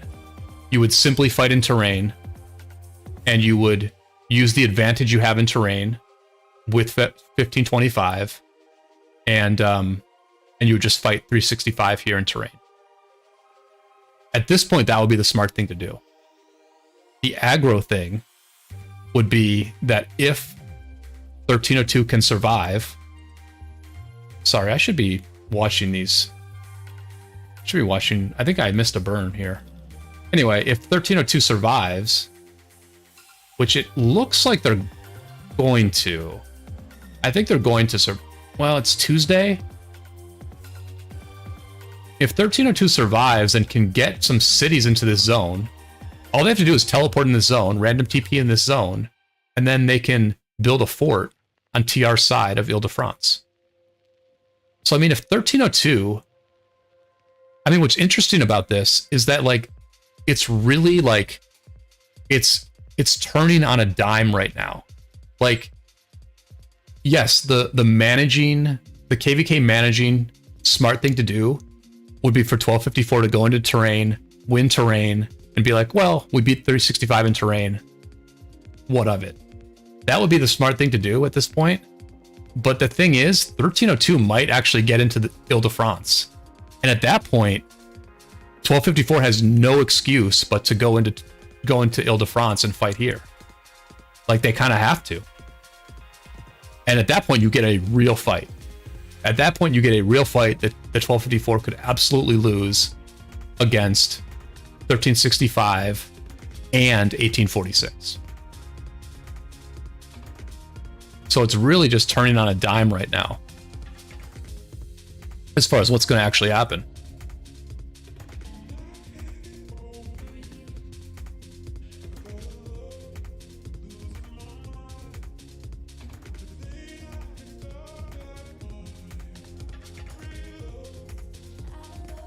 Let me just look around Discord a little bit, see if I'm missing anything that's going on.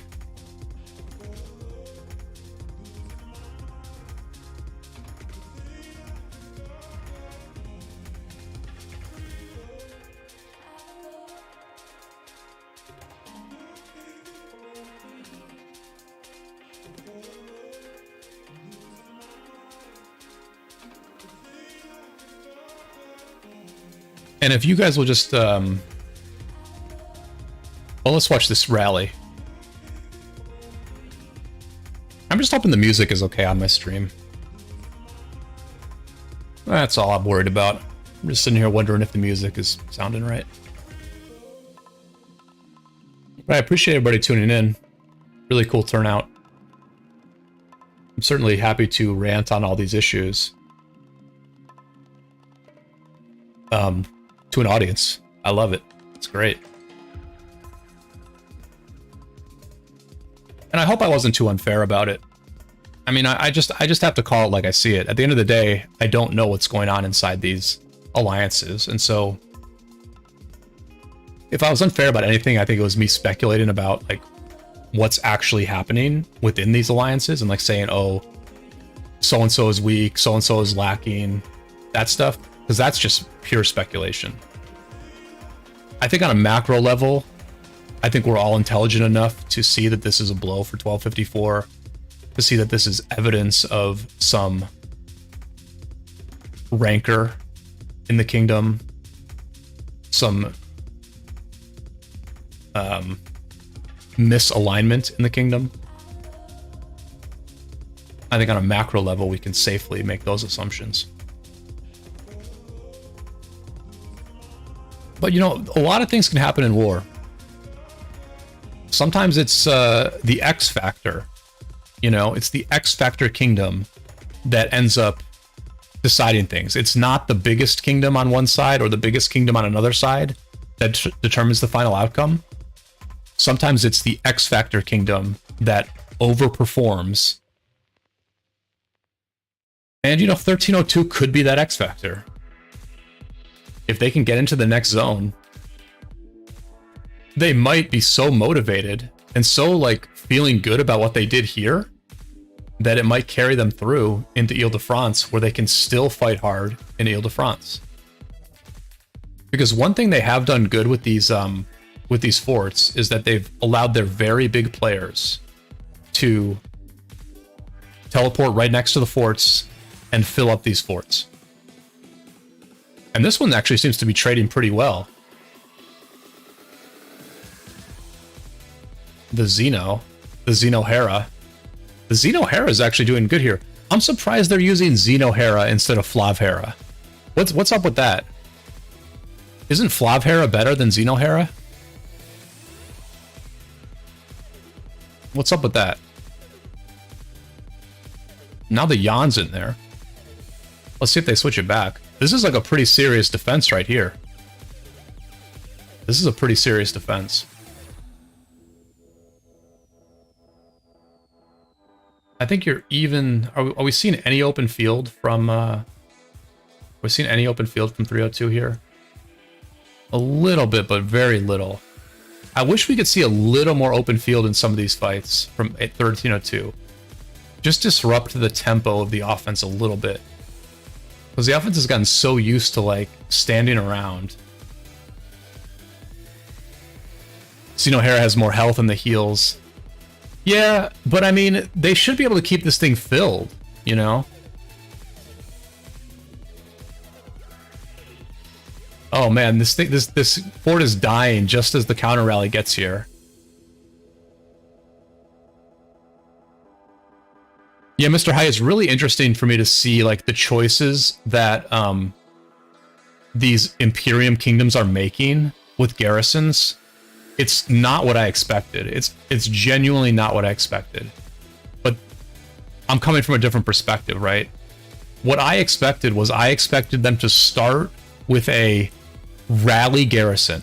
You know, I expected them to start with like Flavius Scipio or Zeno Flavius. And then once the swarm starts, you switch to the Hera. You swap to the Hera once the swarm starts. Like, that's what I thought they would do because they wanted to get a better trade against the rally. But, let me see if I can get that report. What if I can find Laguna here?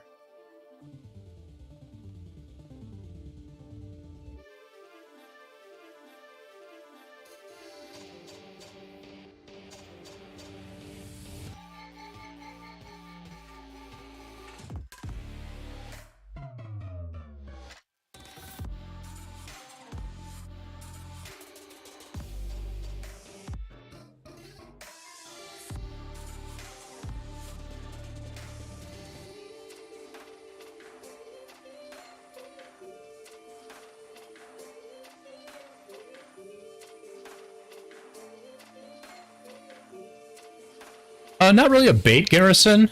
Not a bait garrison, but just a garrison that does better against the rally.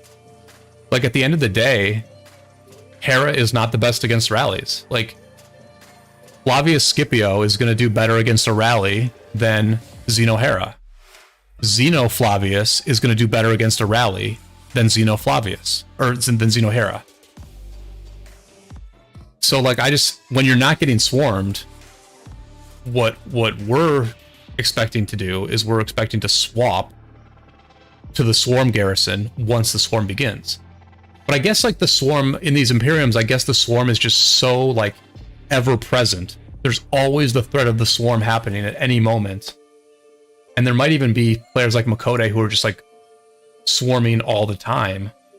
That you just have to, like, have the Hera in there always. Mr. High says, because the whole time the opposing side hasn't double rallied these forts, that's the one thing that really wrecks Hera. That's interesting. That's interesting. I had not realized that Hera was substantially worse against double rallies than somebody like Flavius. So that's interesting. Because I would have thought Hera was decent against double rallies, considering, you know, it has that anti-swarm, or that counterattack damage.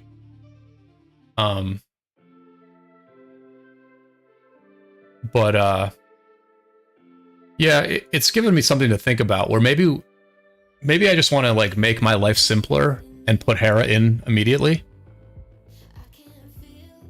And, like, not have to deal with swapping garrisons. That would make life simpler. But I just think there's, like, a pretty reasonable micro optimization that can take place by putting Flavius Scipio in at the jump and then swapping to a Zeno Hera once the swarm happens. I don't know. I just think that optimization is worthwhile. But we'll have to see how it does in practice.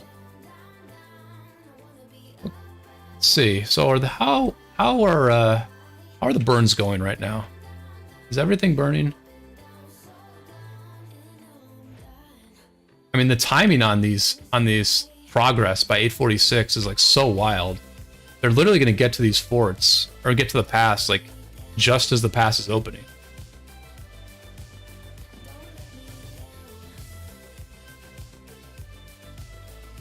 Yeah, I mean, it looks like most of them are burning.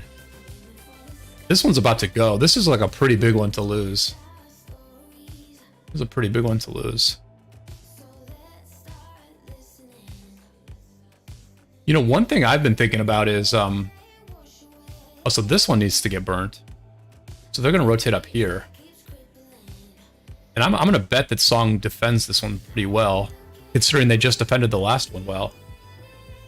Anyway, the thing I've been wondering about is, will Song even be able to take this pass? Right? Is 846 going to even let them take this pass? Because if 846 has the field, then they can just like stop. They can swarm any rally. They can kill any solo marches. And are we going to be in a situation where there's going to be like a 4-hour period where 1302 is trying to rally this pass and 846 is stopping them from rallying it?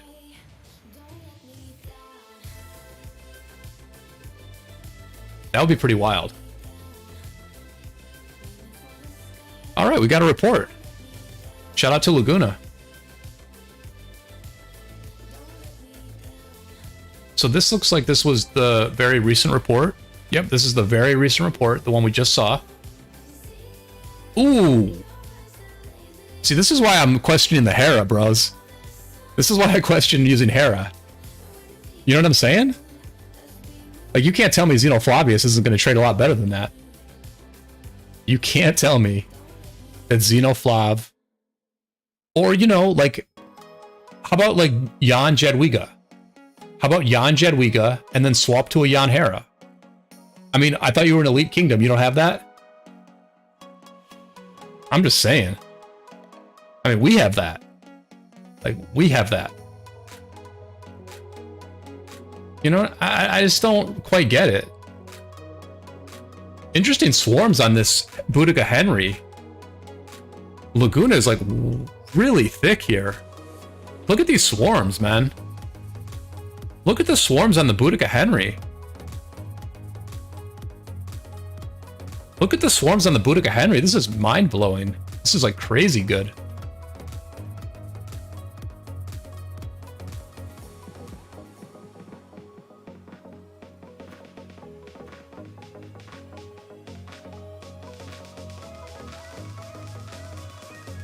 This is crazy good. Is this like not a big player here? Big player swarming him.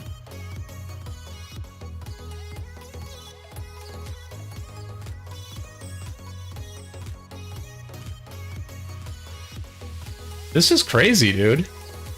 How is the anti-swarm so good here?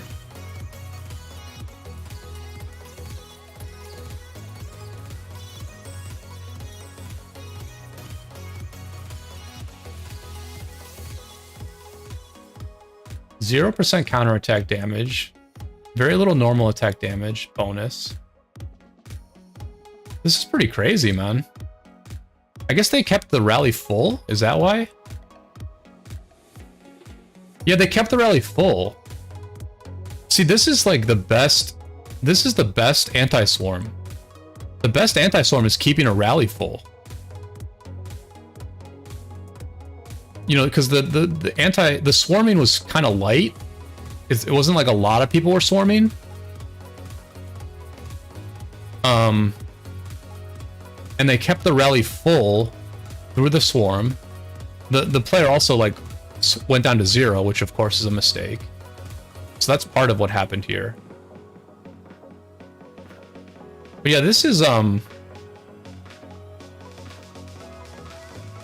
mean, this is what I would call lackluster defense.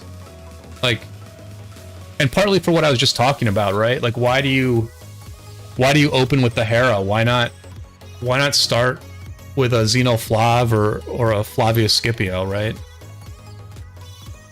Or if you know they're going to rally with archers, right? If they've been rallying with archers for the last hour, why not put a Jan Jadwiga in there and then swap to a Jan Hera once the swarm begins?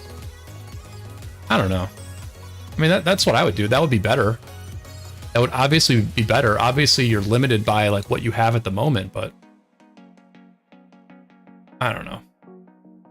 Kind of a lackluster defense there, to be honest. But Song has this fort healing, so we'll see. We'll see,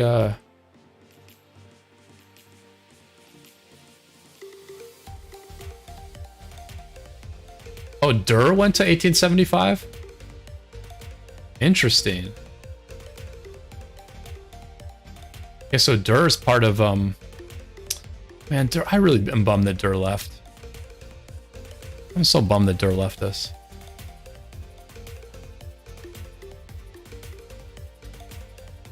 Yeah, so 1875 is definitely on the rise.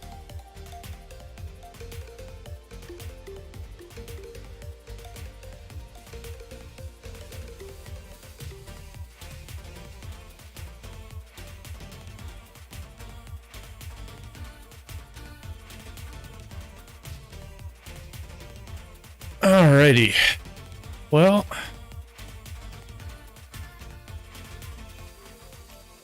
let me see what else is going on in the world of ROK. See what else there is to talk about.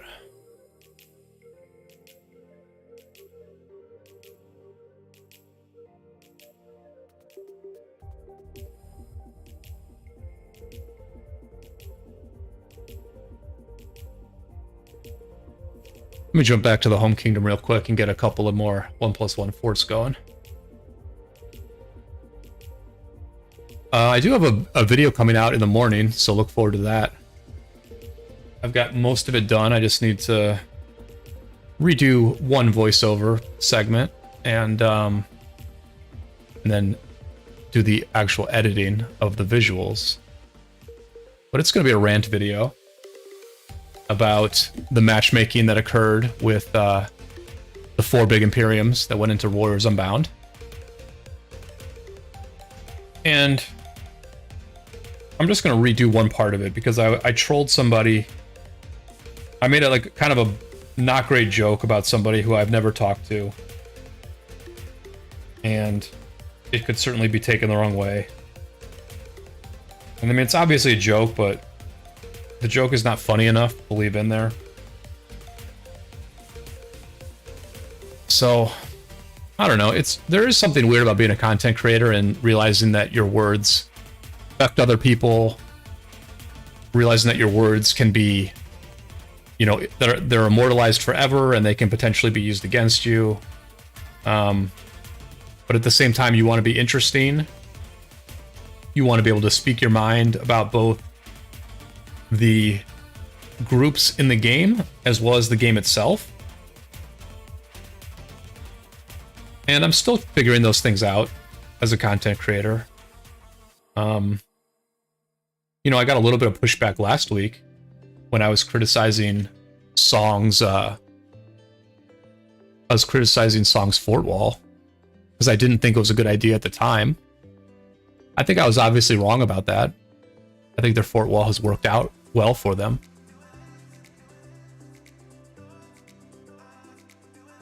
And part of it is just, you know, you make reads in real time. Jerry, did you just hear me say that? Because I said that like 30 minutes ago. I hope there's not a 30-minute delay on this thing. But yeah, I mean, I'm saying everything I think in real time, and so I'm definitely going to make mistakes. I definitely said a couple of dumb things last week. I don't know if I said anything dumb this week. Nothing stood out as I said it. But I'm sure people will take issue with some of it.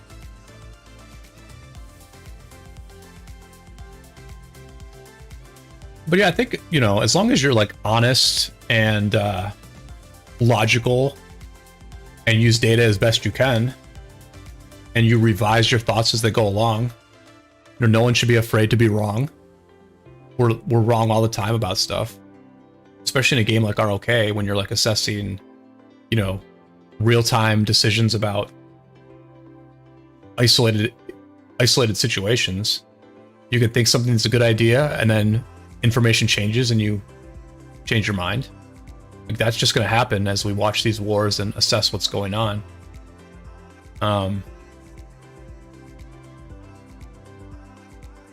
I guess the main thing I should do is just like not take it too seriously. Like, just because someone makes a bad decision in ROK or just because someone doesn't try that hard in ROK, like, that's not actually important. You know, like, this isn't life. This is not a big deal. It's a game.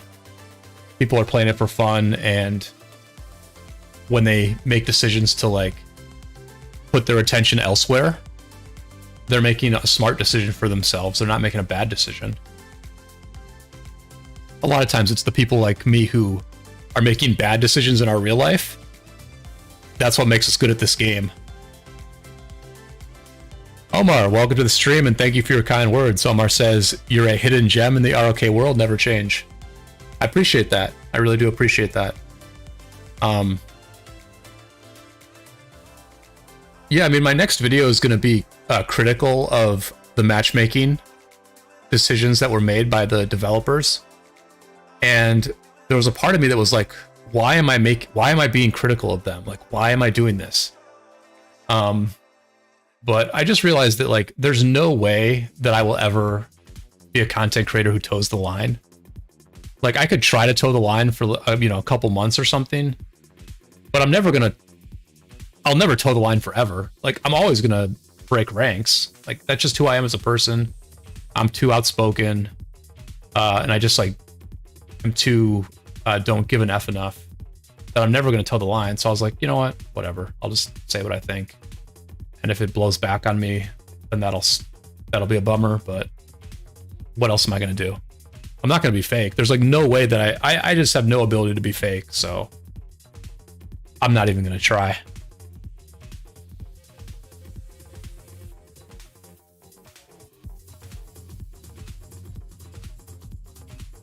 Like, the fake thing right now would be to be like, oh my gosh, this action is amazing. There's so much intense action in this KVK.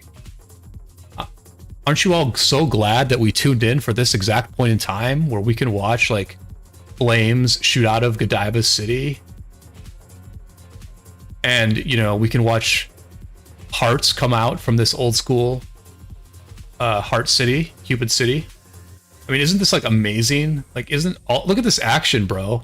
Look at them swarming this Henry. This is, like, the best action that you can ever find on YouTube right now. I don't know, I could not do that with a straight face. But it's kind of fun to do as a troll, I guess. Like, look at these flames, man. Look at these flames.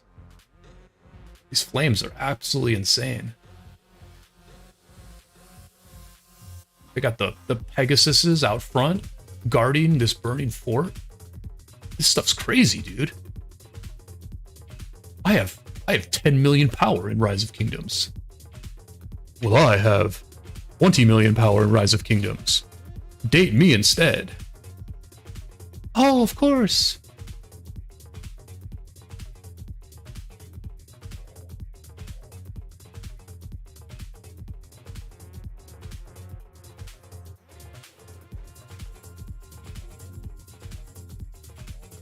So yeah, I feel like things have really calmed down here at the moment.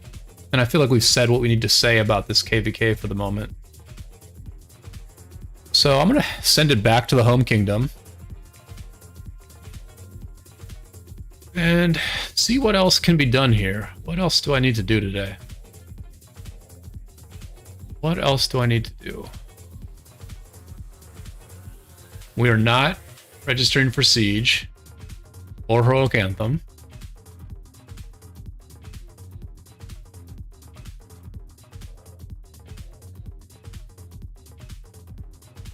Yeah, exactly.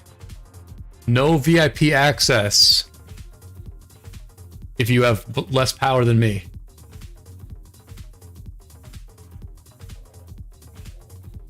The music right now is playing twice as loud for anyone who has over 80 million power.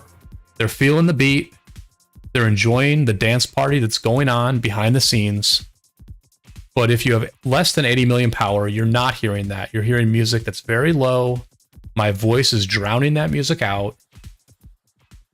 And that's how things go. Your power in ROK reflects your status in real life. That is why it's important to gain power and never take deads.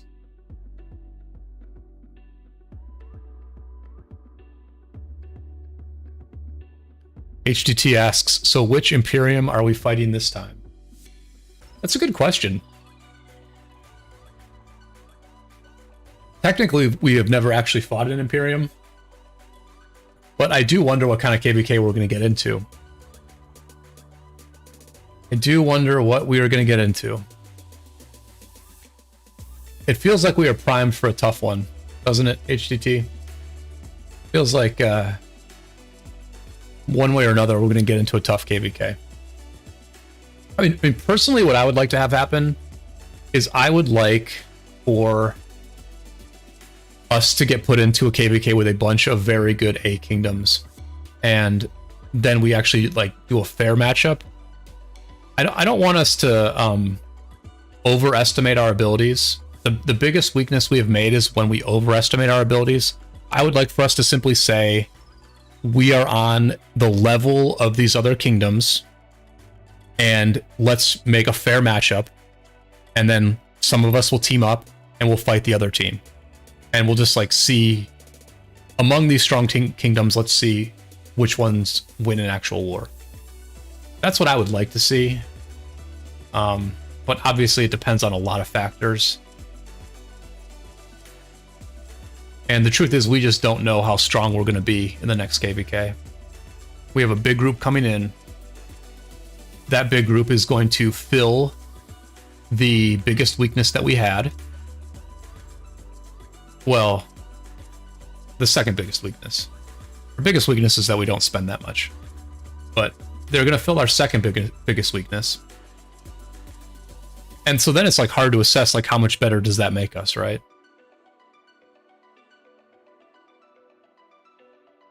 Because the Korean alliance is certainly stronger than they were in the past, but I don't think we've seen their new army get tested yet. So we don't know quite how good they are, nor do we know how strong our new army is going to be. So it's an interesting time for sure. I just need to get, I mean, I'm on track. For those who weren't here at the beginning of the stream, I'm on track to have a crit Ring of Doom in the next KVK, because I've got 3 of these already, and I have the blueprints to make number 4 and number 5.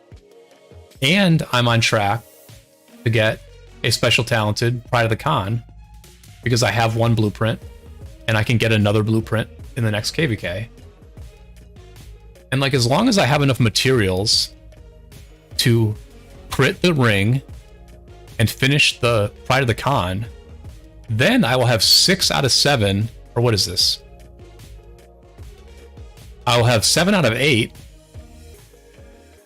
special talented cavalry equipment. Which, you know, I'm pretty happy with that. I'm no longer losing to bigger spenders than me on equipment. And I'll also have a 10% infantry skin, which will make my infantry garrison halfway decent. So I think and you know, Sonreal's thick. I'm not going to spell out all of our weapons. I'm not going to spell out all our weapons, but I just don't see too many weaknesses. I'm like trying to figure out where our weaknesses are. You know, if anything, I've been the weak link a little bit with my gear. So, you know, we're feeling pretty good about stuff. Feeling good about the channel for sure. Really appreciate people being on for these live streams. I think I'll probably do some like nighttime live streaming of the 1254 KVK as that one heats up.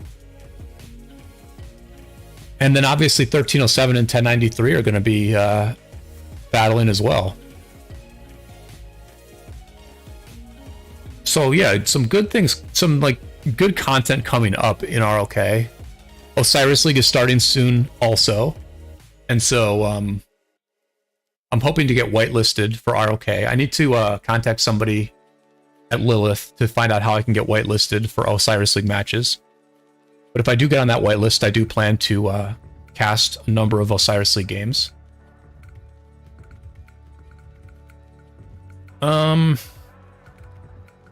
I apologize that my city is not that photogenic. My city is built for efficiency, so when I am just chilling here on my city, I know it's not like the greatest visual escapade you've ever seen.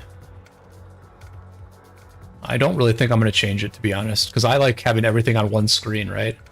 I like not having to scroll at all to click on anything in my city. So that's why I have it set up like this. Mr. High says 1307 KVK pops off on Tuesday. Okay, good to know. Good to know. Oh, that's when the Mr. High, that's when the KVK opens, right? That's not when fighting starts. That's just when the KVK opens, I believe. Because I saw that they were just in Eve like last week, so. And HGT says, I feel like our biggest weakness was the gap in strength we had. Oh, I'm not reading that. I'm not reading that, HGT. But yes, that's what we're fixing. That's what we're fixing. Yeah, that was the biggest weakness, but we're closing that one up.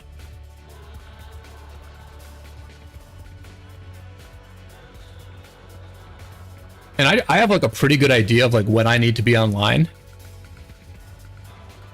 Oh, that's when Pass 4 opens? Oh, so 307 open, the fighting starts on Tuesday. Wow, I did not realize that. Okay. So there's going to be 2 KVKs going. 1254 and 1307 are both going to be fighting at the same time. Okay. Well, that's cool. That's a lot of good content. It's a lot of good content for sure.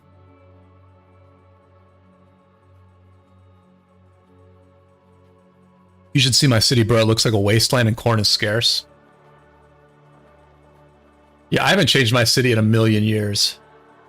I really like this Firefly Lanterns. I feel like it holds the city together. I've always had this Lucky Lion. I've had the Lucky Lion here since like very, very early in the game. I'm kind of bummed that they have made all of these old school cosmetic items available to like everybody. Because I don't know. I feel like the Lucky Lion was kind of unique. And I do like my statues. I wish I went ham. I almost wish I'd go ham in the Osiris League betting more often, so I could buy more of these statues.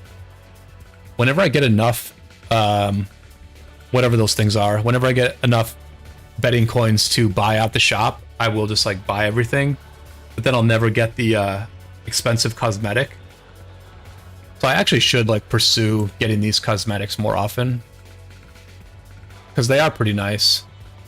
And then for those who don't know about the Quinks came out when they did some promotion where it was like, if you spend $50 in the game, instead of getting like 50k gems worth of value, you get about 150k gems worth of value.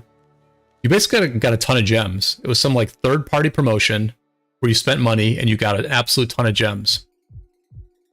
And you would get this Quinks statue for each time you bought the bundle. Yeah, Oryx. Oryx are the betting coins. But yeah, you would get these, you could buy 3 of the bundles, and so I bought 3 of the bundles. But apparently there was a way where you could just keep buying the bundle more over and over again. Like, they said there was a 3 bundle limit, but there was actually no limit. And so a lot of people just kept buying the bundle over and over and over again, and they were getting like a ton of gems for a really good price. And I still remember that because I still feel like an idiot for just like not trying to buy it for the 4th time. I just like read something. I read it say limit 3 per customer, and I never even thought to like try to buy it a 4th time.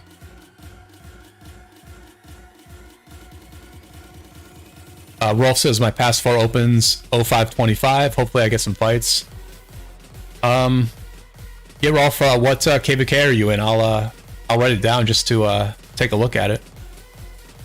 Omar says drip is the end game in Rock. What's drip? What is drip? I must not be at the end game.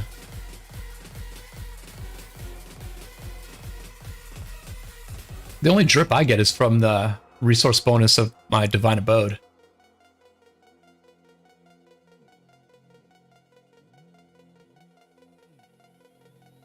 Let me do some officer stuff. Check the ruins at the Lost Temple, see if there's anything good. Oh, 10% training.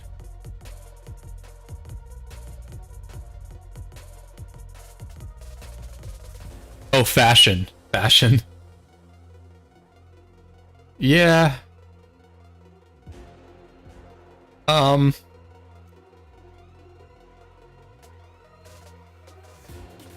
Yeah, I want like a... You know what I was thinking about the other night is I was thinking about how, you know, if what if they came out with a really good Osiris League castle skin that was actually good in warfare? So maybe if it was like 7% skill damage. What if they came out with an Osiris League castle skin that was 7% skill damage, and then you were one of those alliances that placed in the top 4 of Osiris League? And so basically when you were fighting on the front lines of a war, your entire front line would have this badass Osiris League castle skin. I just think that would look cool as hell, man. Because when you see an Osiris League castle skin in war, it does look cool. I mean, Gecko always had that amazing castle skin, that Egyptian temple castle skin, that was actually super badass. Like, it looked cool and it was a great skin. Because I think it has like 10% infantry something, right? Where's that thing? I wish you could filter by just legendaries.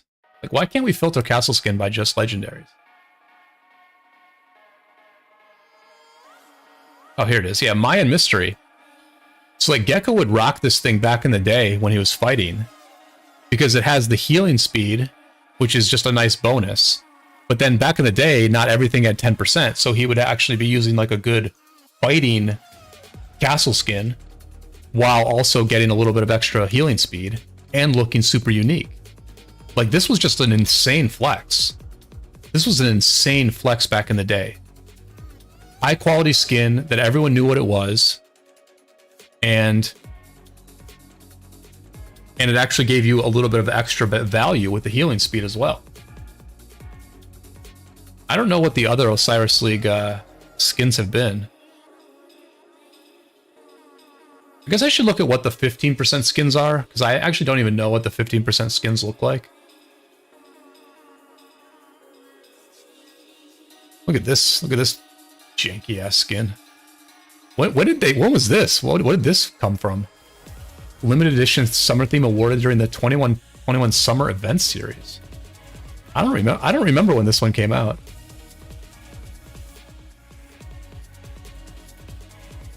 Where are the 15% skins? Where do they start? There's 8%. What was this one? Dynastic Conqueror, 8% troop defense. That's pretty good. That's pretty good. I do see people rocking this one. This is one that I see a fair bit. Yeah, the other Osiris League ones are bonus training speed. Yeah. Yeah, I mean, training speed's good too, for sure. But healing speed is nice because you can just like leave it on during war, right?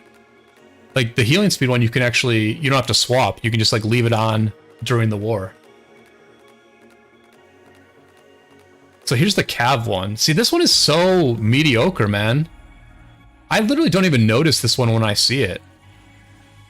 Like it's dope. I mean, it's 15% Cav attack, but I just never even noticed this one when I pass by it. Because so many of the skins are like this sort of gray, blue, gold coloring. Dynastic for mixed garrisons. That makes sense, yeah. Yeah, but mixed garrisons are overrated anyway. I don't know why people are rocking all these Heraclius primary mixed garrisons. I don't know why people are doing that. Okay, so here's the 15% infantry attack. I do notice this one.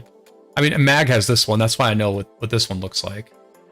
So this one's the Cav one. This one is the infantry. They have the exact same color scheme. Like, they should be making, like, castle skins that are, like, black and purple, right? They should be making, like, you know, the Runes of Mordor type castle skins. They should be making, like, evil castle skins.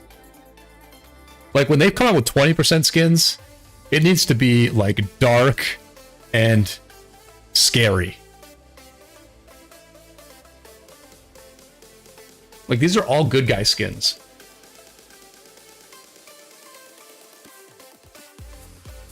Yeah, see, this one is like this Osiris League from Season 6, it's like, you can't use this in battle. You just swap to it when you're training, which is nice. It's very convenient. I guess for today's players, this is more convenient because you can just like swap to it and use it. And use a 15% skin otherwise. But for Gecko, that other skin was perfect. Absolutely perfect. Archer defense. Yeah, again, I just never really noticed this one. Maybe it's because like hardly anybody has it, but I guess this one is pretty cool, actually. I actually think I like the Cav one the most. This one is very boring. I mean, the swirls are decent. But I think I like the Cav one the most. The drawbridge is dope. Or not the drawbridge, the gate. The gate's cool. Yeah, the gate's cooler than the drawbridge. Maybe a dark and red aura around the castle, lol. Almer says, Hera YSS plus full crit iconic leadership gear is so good. Why? Why is it good? Like, is it really that hard to just throw the same... Is it really hard to throw just Cav into a garrison? Is it really hard to just throw infantry into a garrison? Like, people have a lot of Cav, people have a lot of infantry, like...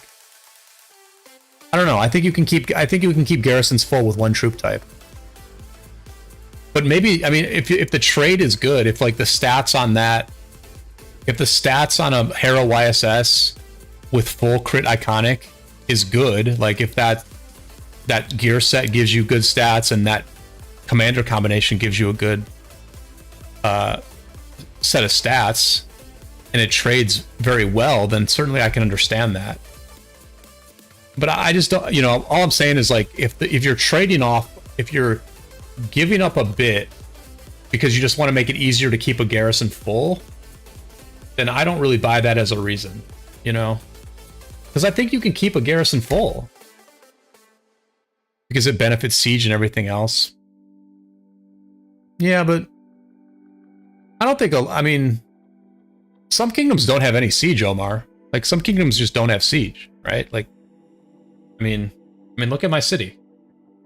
I mean, did you see me building siege right now? I'm not building no siege. I have a little bit of siege, but that's because I'm breaking the rules. I'm using my status as an officer to break the rules. Where, like, I actually have... I mean, I barely have any left. I have like 70k purple siege, you know? But I mean, basically we don't build siege. And we, you know, with the group that's migrating to our kingdom, they're like deleting their siege. They're deleting their siege before they get here. So I don't think the ability to use siege is really... I mean, I get it. I get that it's a value. Certainly in a smaller kingdom, it's valuable. I think the smaller of a kingdom you get, the more valuable a Hera YSS garrison is, because the smaller you get, the more trouble you have keeping a garrison full with one specific troop type. Are there any like other insane when was this one out? Anniversary Grand Prix limited city theme. This is a pretty good one. I like this one. This is a cool theme to get for going very deep in Osiris League. Omar says, lol, I see I have the luxury of being a low seed. Yeah. In a lower seed, a Hera YSS definitely makes sense. For sure. And I think my friend Six is doing some Hera primary garrisons in a smaller kingdom that he migrated to with the same idea. Like mixed garrisons in small kingdoms make a lot of sense. Like, what is with all these color schemes being identical? I mean, honestly... These are the best skins in the game. These are 15% skins, and they're all gray, blue, and gold.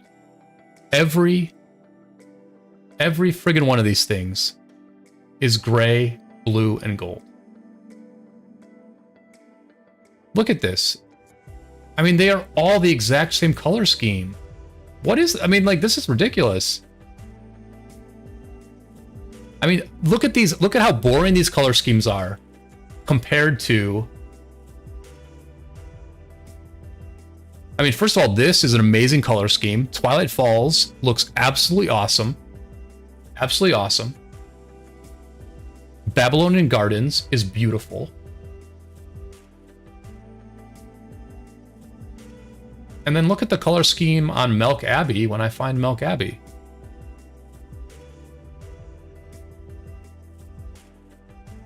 Flight of the Heron is nice. Melk, look at this. Why don't we have more that look like this? Why don't more of them have green? Why don't we have gardens out front? Why aren't any of them black? Why aren't any of them purple? Why aren't any of them, you know, more heavily blue? I mean, like, Flight of the Heron looks awesome, man. Melk Abbey looks awesome.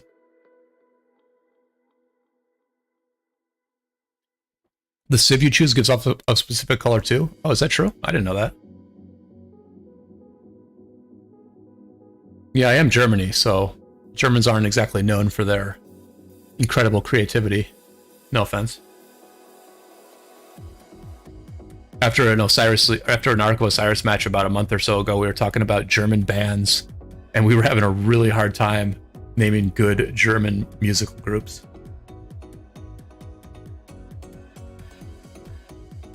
I came up with a couple. I came up with Boney M, and then I came up with one after the fact, but I have already forgotten it.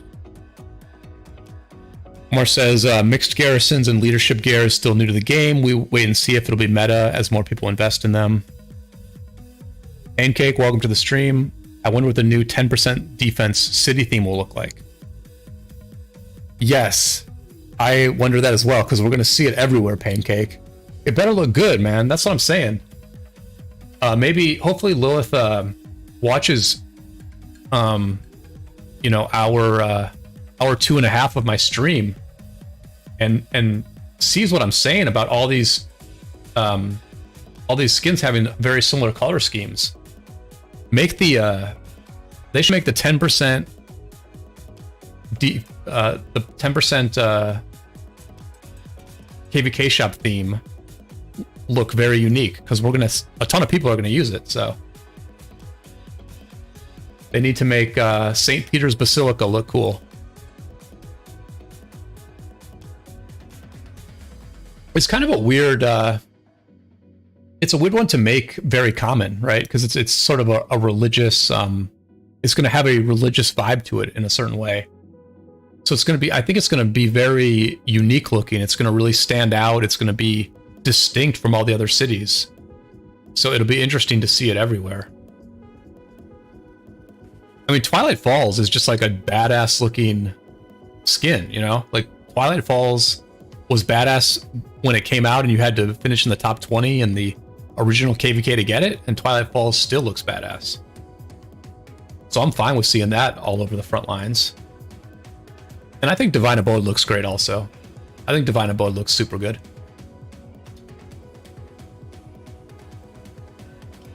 The 5% stat ones are better looking half the time. I tend to agree. I tend to agree. What's like a really good... I want to find a good skin recently so I can just give an example of like what I like. I mean, this is mad boring. This one is mad boring. I never liked this one either. I always thought this one was not good. Okay, there must be something with the Civ, because why do these all look so similar color-wise? It must be something to do with my civilization. This one, this one's okay. This one is actually okay, in my opinion. I like colors. I like, you know, bold, vibrant colors. This one is solid. This one is solid. Yeah, they changed it around. They must have changed things around where now the cities always look the same based on your civilization. Because, like, I never noticed it, but, like, all these color schemes are just identical, basically. Like, for the past couple of years, almost. This one was good. Frozen Fortress was good. You know what's a good one is Gingerbread House. Gingerbread House is a dope-ass skin. And so was Magpie Bridge. This is the thing, man. The skins have gotten worse. The conclusion that we have to draw here is that the skins have gotten worse. Saints Halo, I know that name, and I think I like that one as well. I know that name. But yeah, like Gingerbread House is dope as hell. Magpie Bridge is dope as hell. Where's Saints Halo? Oh, there it is. Saints Halo is cool. Yeah, classic style. Very classic style on Saints Halo. I would bet that St. Peter's Basilica looks kind of like Saints Halo, actually. I think it'll be in the same sort of church-like style.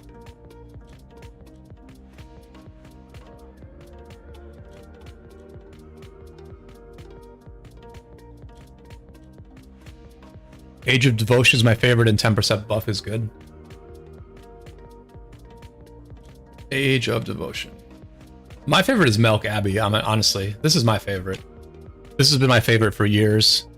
I mean, this came out very early on. Like, this came out before we even knew how good the health stat was, and it looked awesome then. I've always been a Cav player.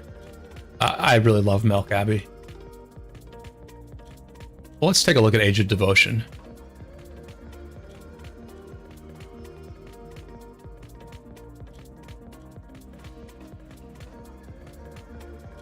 I think I might have gone too far in Age of Devotion because I feel like it's a pretty old skin. I wonder if I have an Age of Devotion. Like a...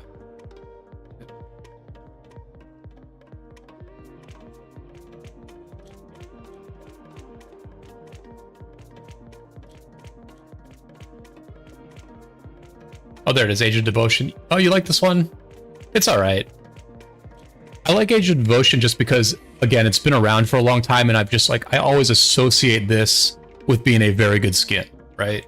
Like, this came out a long time ago when 10% was very rare. It was 10% infantry health, and infantry's always been such a, like, useful skin, you know? So, I just associate this as being a very good skin. It's decent. It's definitely above average. I would say it's above average aesthetically. I never was a huge fan of Road to the Crown. Just I'll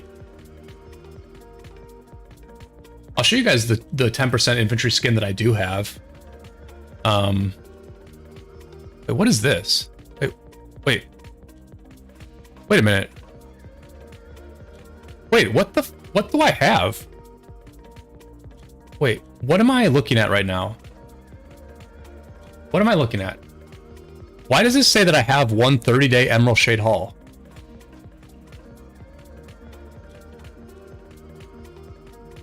What? Wait.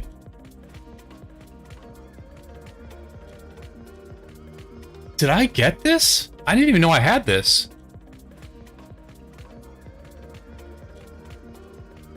Where is this? Why did I just click through? I'm like afraid to click off it.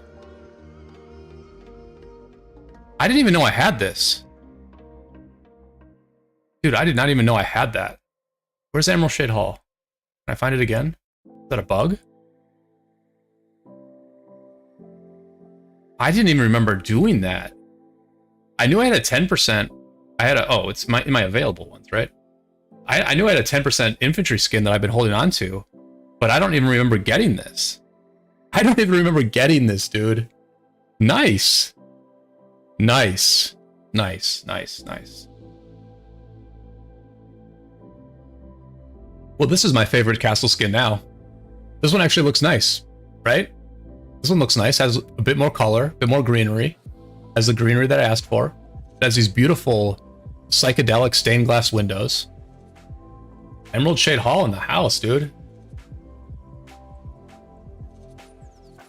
Yeah, don't use it till you need it though. Yeah, I save this stuff. I've got a I've also got a 15-day 10% infantry health skin, Atlantis. So I've just been sitting on this for a long time, and I'll use it. Well, what's going to happen is I'm going to use this in our next KVK, right? I'll use this in the next KVK because by the end of the KVK, I'll be able to buy the 10% infantry skin that's in the shop.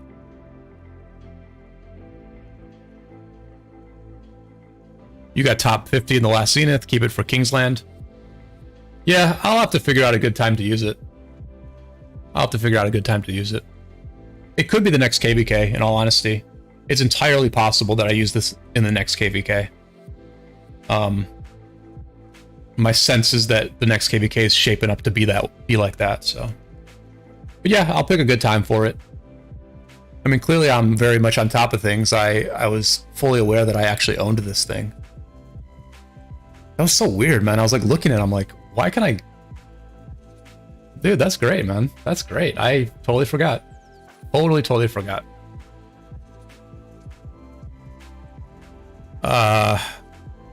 Banks says that skin is a 5 out of 10. Well, it certainly isn't the Cupid. It certainly isn't the Cupid house that you favor, Banks. Imagine being an early game player in ROK and getting trolled endlessly by a Richard Charles jumping out of this stupid ass city. That's rough. That's rough, man. Pancake says, I got the 15% infantry defense is free to play. It wasn't easy. Low rank 10. I push 18 mil. Word. Nice job, Pancake. That's very good. Yeah, a player in our alliance did the same thing. This guy Mag, he got that 15% infantry as well. This is free to play. I don't know. I don't think I'm ever gonna get a permanent Zenith skin. I just don't ever really have the speed ups for that. Because like when people were signing up for the last Zenith, what the leadership asked for was you had to have 2,000 days of speed ups to compete for the last Zenith. And like I've never come close to having 2,000 days of speed ups. I've never even had 1,000 days of speed ups. So I don't see myself ever getting a Zenith skin. What I try to do is I just try to get those 15 and 30 day skins and just use them at good times. So I still do mainly save my speed ups for the Zenith events. I'll mainly do my big training during a Zenith event, but I don't push for top 10. I just push for like a 30 day or a 15 day. Obviously a 30 days is like a lot better. So I'm glad I got that 30 day on the Cav attack. And you know, now I'm just saving for I'm just saving up speeds to some extent and waiting for a 15% infantry skin. But yeah, I didn't see this before, but Rolf says I'm still rocking Magpie Bridge. Dude, Magpie Bridge is the nuts, man. I lived in Magpie Bridge for a very long time. Because we had to wait a long time to get a Cav skin that did not debuff infantry. So like when we got Magpie Bridge, it was like, hell yes, this is our skin. This is the skin that we live in. And people like me and Jan and Shiv and a lot of other people, we lived in Magpie Bridge for a long time until Divine Abode came out. But yeah, Magpie Bridge is awesome. It looks great too. Great looking skin. Rolf, I barely have 300 days universal speed ups. Yeah, I've got like 400 right now, 400 or 500, so I don't have that much more. I mean, it is what it is, man. If you're a fighter in this game, you inevitably use your universals to heal and to retrain troops, so it's hard to save up a lot. I somewhat question how Mag was able to do it. He should have been out there fighting a little bit more. No, just kidding. Mr. High says, the most I had was 1,600 days of speed ups. Now I barely get over 1,000.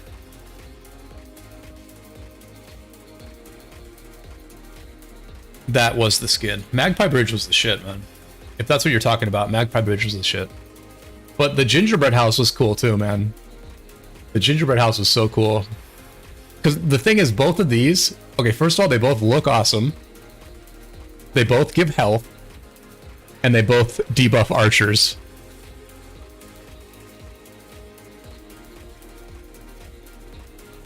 I mean, we chain barbs. We chain barbs. I'm sure that is how Mag got his, that is how Mag got his all those speed ups by chaining a lot of barbs. But yeah, I mean, we chain barbs. I'm a pretty dedicated barb chainer for sure. I got like 35th in honor in the last KVK. So I'm not top end, but I'm just below that.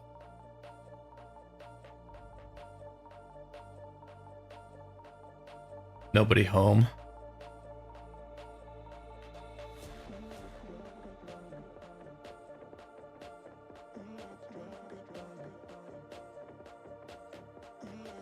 But yeah, listen, I appreciate everybody hanging out. I think I'm gonna call the stream at this point. Yeah, really enjoyed everybody hanging out. Great chat tonight. Super good turnout. If you're not a subscriber to the channel, I would appreciate and suggest that you subscribe. I tend to put out 1 or 2 high quality ROK videos a week. I do 1 live stream every Friday. I will probably increase that a bit in upcoming weeks, since there is a lot of big wars happening. So yeah, you know, throw a subscribe my way so you don't miss any of the content I have coming. I do plan to put a video out in the morning. But I think I'm going to call it here. That was a nice little castle discussion at the end of the stream. We'll have to do that again sometime when some new ones come out. Hopefully Lilith will take our points into consideration and give us some dark, evil, foreboding castle skins. Only time will tell.